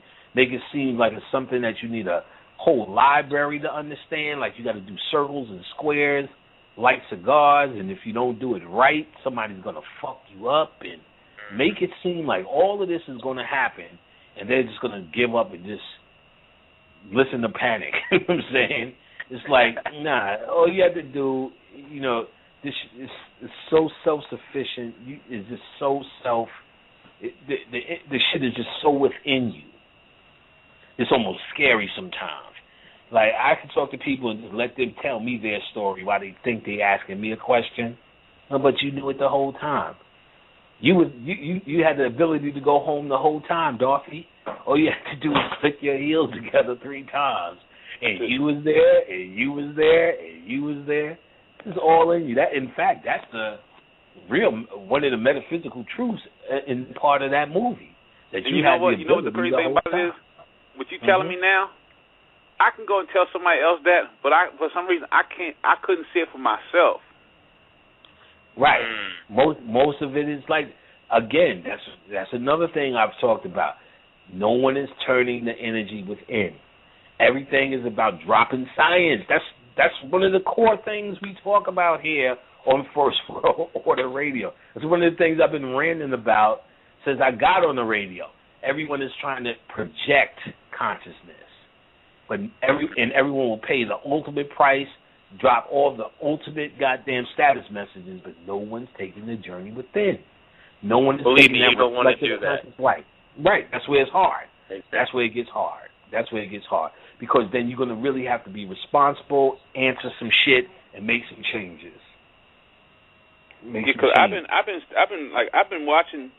listening to you on Miss Blue Show, and I've been watching Alim YouTubes for the last couple of years, and like I get it, but it just seems like sometimes I can't work. It's hard for me to get it when it's time for me to get it. You know, like if someone asks me a question. It's so like that. That's really that little thing. I'm glad you brought this up, because that little thing, and I'm glad you honest enough to bring this up, because that's what we're suffering from, but nobody's admitting what you just admitted. Nobody's admitting what you just admitted. They're too busy trying to drop it on each other. You get what I'm saying? But then, see, I know this to be true because everyone's emailing me at Panic Pack, and their questions dictate what's really going on. You get what I'm saying? And I'm glad you committed. You know it, and see, because this is one of the things I teach in my class. The way we are used to receiving information has been distorted for us. So all of this information that we're receiving from Brother Panic, Brother Alim, Brother Dr. Phil, Brother Bobby, we're receiving it, and it can be repeated. But no one knows how to access it as something to actualize it. That's the big difference. For instance, whenever I'm in my class, what does that mean? They give me everything that I've said on the remix, everything that I've said on First World Order, everything that I've said on YouTube, everything Bobby said on YouTube. They repeat that shit back to me, and I go, what does it mean? Never fails. Never fails. I'm about to go into class cycle 7. This is the 7th cycle of my class, and no one has yet proved me wrong. All right, you know what candle magic? Candle magic is this. Candle. What's it for? How does it work? See, they know the information, but not how to actualize it, and nobody wants to admit it. In my class, all of that shit is off. Because they're on Front Street in my class. You paid for it, you got it. I'm not tippy-toeing. You're on Front Street. So I explained, no, this is your goal with this shit. We know what it is, but do you even know what your goal is with it? Like, if we're talking about astral traveling and lucid dreaming, what's the goal lens? You get what I'm saying? The goal is to find the answer to your path. Oh, I'm a healer. That's why I'm here. My brain has been telling me. So I'm astral traveling, lucid dreaming, so I can now have my next thing to do as opposed to my next lecture to listen to. You get what I'm saying? So, and again, no answer will be sharper, crisper, clearer, and more synchronized than what comes from your own mind. I cannot tell you, I do not want to tell you what to do. I can only tell you what I would try to tell you is the thinking that's involved in these type of decisions, the thought process. But what you need to do ultimately will be your own. I'm saying, again, do not take my word for any of this. I could be wrong with anything. I'm only giving you an idea based upon my study, but if I'm wrong, it's your choice to go farther or take the study and make it for you. You don't need to make it what I make. We're not looking for a consensus. We're all just looking for light. So you may find that light differently than I find it, dealing with the same source information. But again, I'm so glad you admitted that because you're not far off from the reality. That's what I complain about all the time. Everyone's trying to explain to everybody else or show them in their pictures, in their honks, in their hairstyle, in their status messages, in how much shit they can quote, how many book links they can drop. As soon as I say a book, 40 other people with the links as if they read the shit or maybe they have read the shit, dropping. I'm like, well, that's not what we need. You know what I'm saying? I thank you for that, but that's not what we need. I need no one's saying when I read the book, this is my realization. And when I read the book, I was here, I was there. You don't hear that. You get what I'm saying? No. You ever think about that? You don't hear, like, in their status you hear this deep status message, but you don't hear the person say, well, when I did that, this is what happened to me. Because ain't shit happening to them. But they know how to repeat some hot shit. Each one teach one. You get what I'm saying? Well, what happened the other day when you taught a nigga? You know what I'm saying? Nothing. Niggas still at the fucking club. You know what I'm saying? Still eating them fucking Kennedy chicken. You know what I mean? Ain't nothing changed. Still asking for extra duck sauce. Nothing changed. So you know, so it's good I'm glad you brought that up. It's like, nah, we need to reclaim, and that's what, it takes a while to understand the process. So that's what we're trying to do, show people here in First World Order Radio, show people how to reclaim their own mind. Not the way I say do it, but the methodology that we're laying down that they could use to work for them so they could gain light on their own terms. You know what I'm saying? You don't have to gain light on my terms. I'm going to clown you because I know when ain't shit happening. You know what I'm saying? So you'll hear me talk about you when ain't shit happening. But if shit is happening and it's happening for you, then who am I to say, you know what I'm saying, you're wrong? It's about finding light. So what I believe I tapped into was the method for obtaining that light more than just having the knowledge of that light. See, in my mind, I felt I was smart already. So when I started coming across conscious information, I heard a lot of new words that I never heard before. Kundalini, pineal, chakras, third eye, yin yang, and Hotep. So this intrigued me at first. And after the words got old, I was like, well, I'm already intelligent. What the fuck do I need this for? Now, I don't need an intelligence now of a whole new breed of motherfuckers who ain't got shit, really, who ain't really doing shit. So I don't need to be intelligent within the realm of people who's just masturbating, if you will. You get what I'm saying? I'd rather masturbate at Yale, if you will. You know what I'm saying? It's a better payoff. So my whole thing was let me study and try to become some of this Hotep shit that everyone is talking about. So another thing I wanted to give you props for was everybody keep talking about the ego, but really you the only person I really heard break it down to a degree where people say, oh, well, the ego, they talking about, well, I got a big ego. When you break it down, it's like, okay, well, you don't have to name your son Greg, I'm serious, Jr., and I have to have a lineage. Like, give up all that bullshit. It's not important. Like, no one else ever said it that way. It's always like, people, when you think of the word ego, they think of more like small arrogance. Things. Yeah, arrogance. But that's not arrogance. Because I've told motherfuckers to kiss my ass. Panic, you have a big ego. Because, Panic, you don't like women. No, I don't like your ass. You know what I'm saying? It got nothing to do with women. You know what I'm saying? I don't like your ass. So, or you'll hear, I'm trying to curb my ego and be humble. That ain't got nothing to do with it. Not in the occult fashion of the ego, which they claim to be claiming. You're talking about your personality versus your ego, which you cannot escape. You know what I mean? Your humanity itself is an ego. The clothes that you wear is your ego. You know what I'm saying? If someone smacks your mom in the face, you ain't going to go, well, I understand that was the laws of attraction, and that's her path to get smacked in the face. I have no ego, so I'm going to let them just kick my grandmother in the ass. That'll never happen in no context, in no goddamn context path. So that is not talking about the same thing. So that whole entire breakdown was the understanding of the ego that it's really, you need to appease the ego here. That's what the Wizard of Oz was about. The lion, the scarecrow, and the Tin Man were aspects of her ego. The brain, the heart, and the animal. It was going down to three forms, three levels in third dimension. So in the end, for her to get home, the wizard had to appease her ego. And all he did was just give him shit and tell him, you are what it is. Here's an award. You have courage now. Here's a ticker. You have a heart now. Here's a medal. Now you have courage, right? You give them all of that, so it got them out the way, and then it told it, now you can go home now, because you're not distracted with your own self trying to figure some shit out. You have to figure it out with a brain. I need a heart, and I'll be better.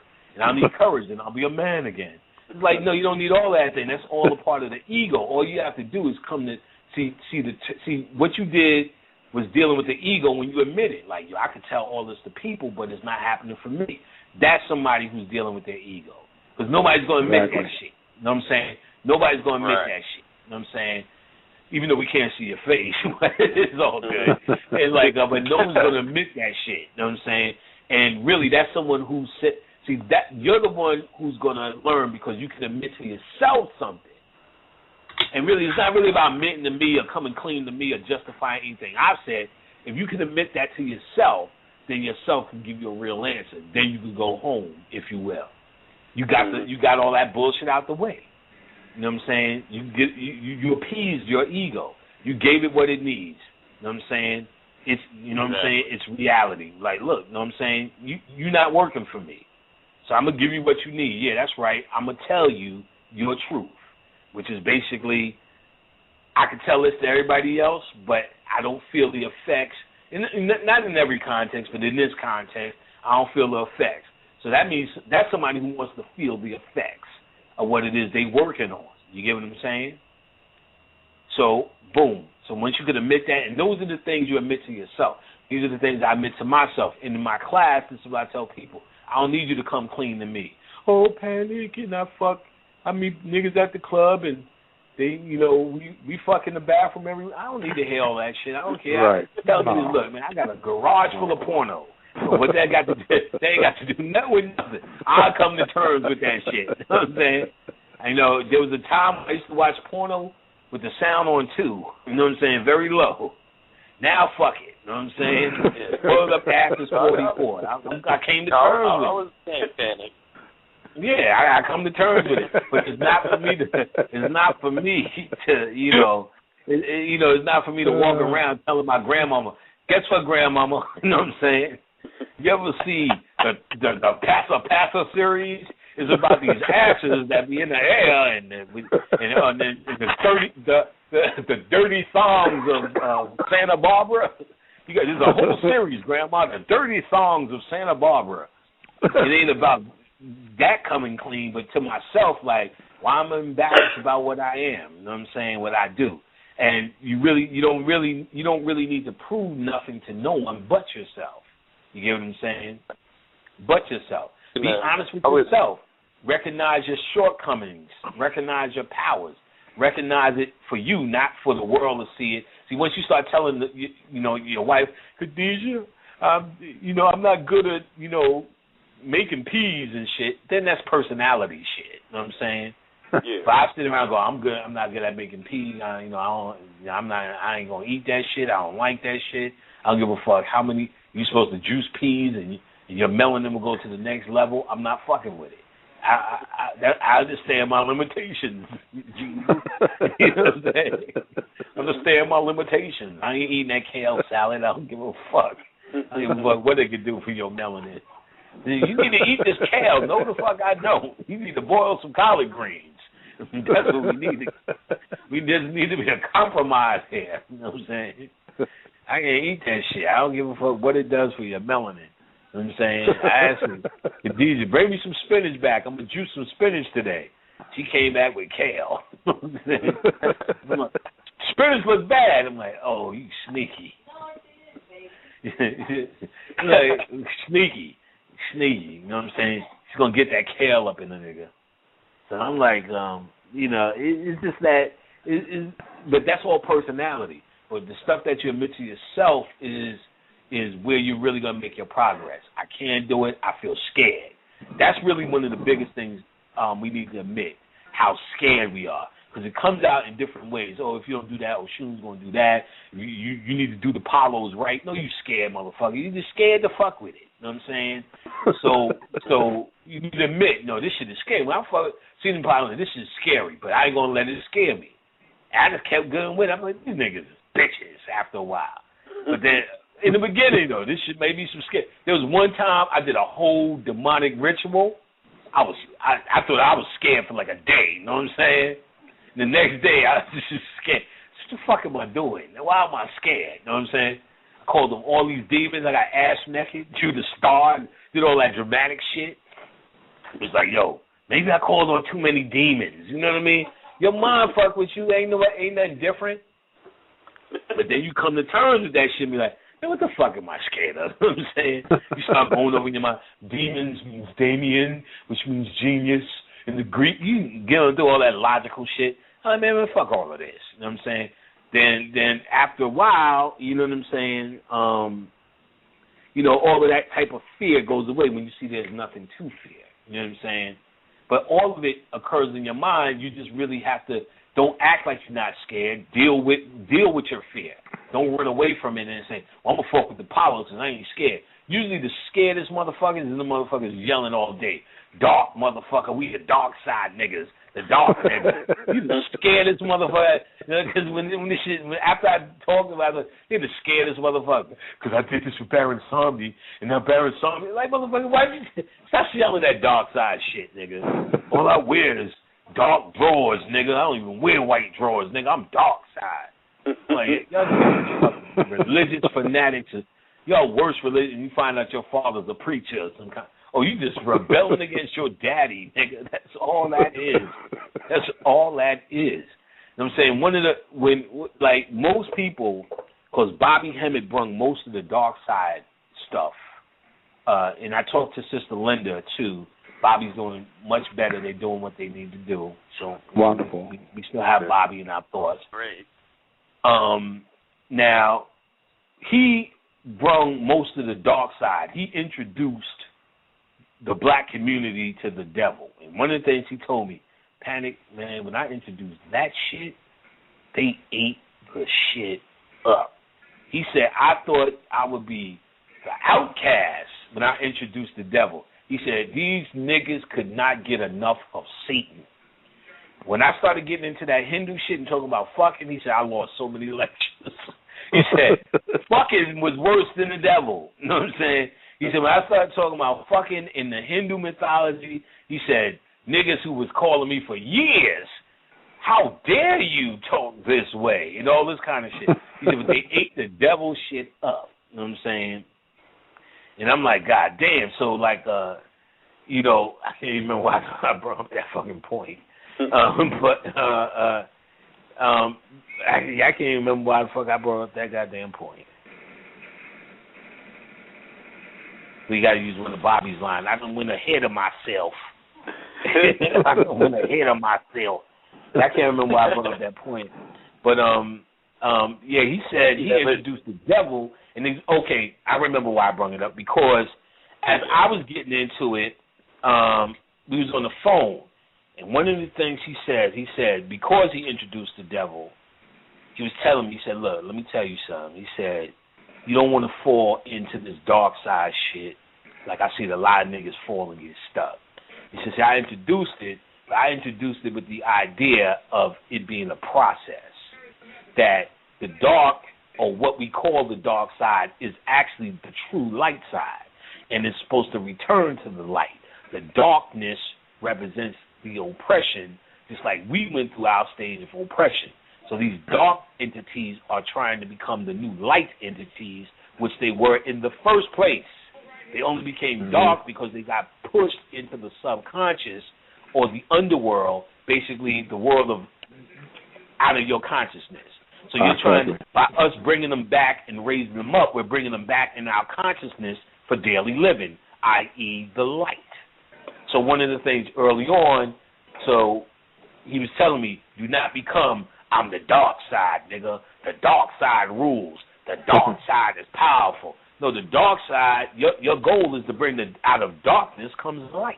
So we're trying to bring us back in the light side. So if you're talking about darkness and light, which is all an illusion any motherfucking way, you're only really talking about polarity, and the polarity or negative polarity became the things that went into the hidden world, the things that were pulled away from you versus the things that you are now in control, positive polarity or so-called light. So it's a process. You know what I'm saying? It's a process as opposed to a place or a religion or a point where you sit at talking about I am the dark side and the dark side rules. That's just a cheerleader for slavery. And usually you'll see them dudes that stuck the worst because they're only cheerleading something that's or cheerleading the invisible part of you, which means they're not accessing it. They're only cheerleading the symbol of what's hidden, not taking what's hidden and utilizing it into a light thing, a force of light that they can use now. Exactly. And that's the key here. You know what I'm saying? To turn these things back into a force of light, because these are your things that were suppressed into darkness, just like you were suppressed in the darkness. So, you know, let's see. No doubt. Try to get another question in, because we're at they're probably going to cut us off at the top of the hour.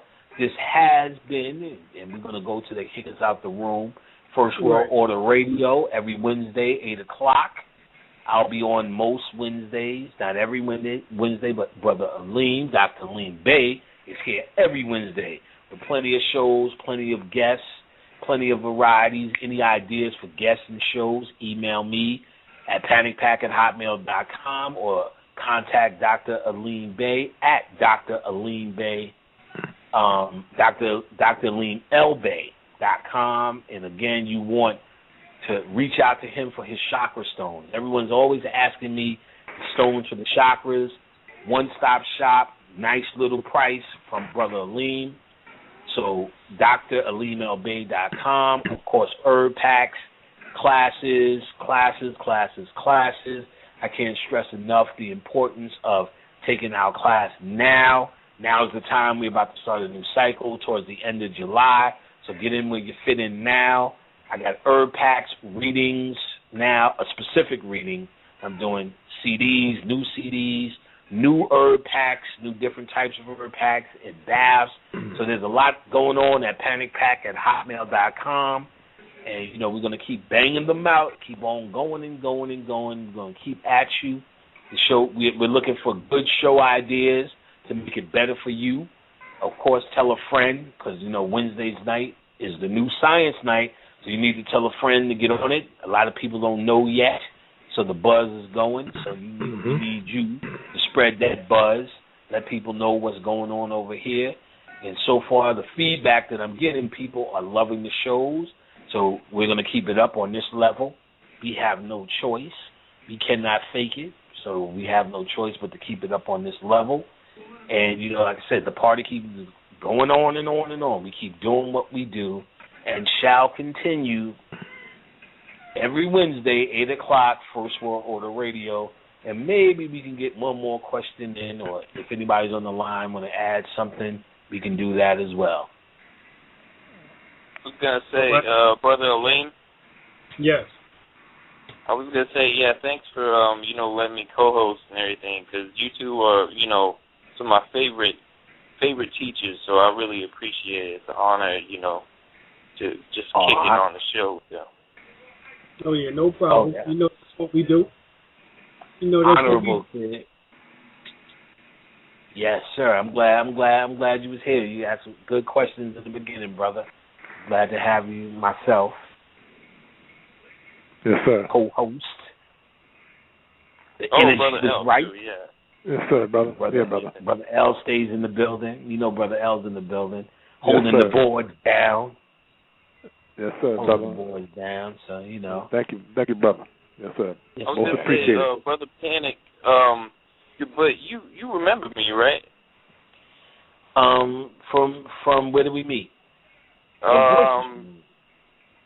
Well, basically, I was on the massage, talking to him about the massage and the empath one, and I sent you. I mean, you remember that one? Vaguely. Something was with spirits with the empath. I was saying you may not necessarily be an empath. It gave you a free psychomancy. No, I wasn't. I was in that one. It's like I came on. Damn, I came on Miss Blue show when you were on the remix doing the question and answering, and I was like, I was gonna do the hip hop album with Alim, the last Dragon. Oh, okay. I remember that. Okay, I remember that. I remember what we talked about, but I remember you saying you're doing a hip hop album with Alim. Yeah, and Brother I Michael, can't remember the details, but that sounds a little bit more familiar. I can't remember all the details, but your voice actually sounds familiar, more familiar than anything. Oh, yeah. Well, Michael Pratt, does that name sound familiar? Oh, this is Michael Pratt. Oh yeah, of course, I know Michael Pratt. Yeah, you should. Oh, yeah. Okay, yeah. You just got some stuff too. Yeah. Oh, yeah. Okay, all right. This is Mike Pratt. Oh, okay. What's up, brother? I didn't know that was you. I didn't know you knew Alim neither. You got the special deluxe caliente treatment. Oh yeah, of course. Small world. Mm-hmm. Oh yeah, it sure enough is. Oh, okay, yeah, Michael Pratt. Yeah, I know that name. Yeah, well, I haven't been in the classes yet, but yeah, I've been listening to you and Alim. Yeah. Like you were talking about coming to the classes. Mhm. Yeah. Okay. Yeah, oh yeah, that's what's up. Yeah. Okay, that makes sense. I wish I knew that from the beginning. Yeah, I definitely know. Yeah.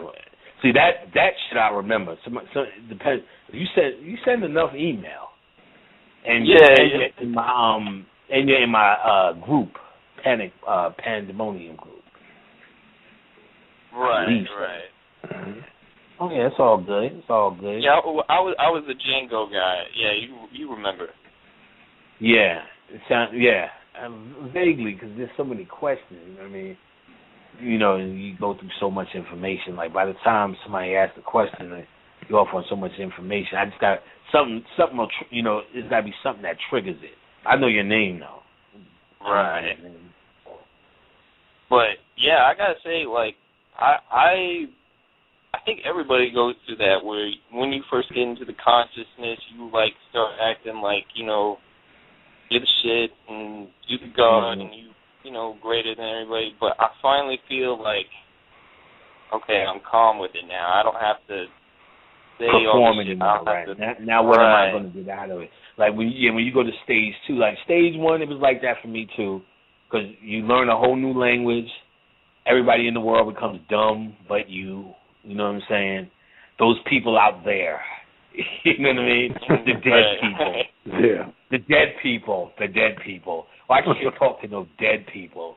And then you realize conscious motherfuckers is dead too. Exactly. Then it'd be fun. I can't wait to talk to dead motherfuckers just to get away from this conscious shit. I can't wait to have a conversation about Beyonce. But, like, a lot of people stay on the level of this false sense of superiority. And then there's some who say, you know something, this ain't doing that for me. I need more.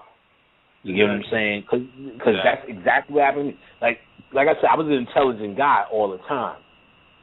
So before I even knew anything, niggas was asking me to lecture. I didn't even know shit. You should see those fucking lectures. First World Order Radio, finally, we are on the air. No doubt.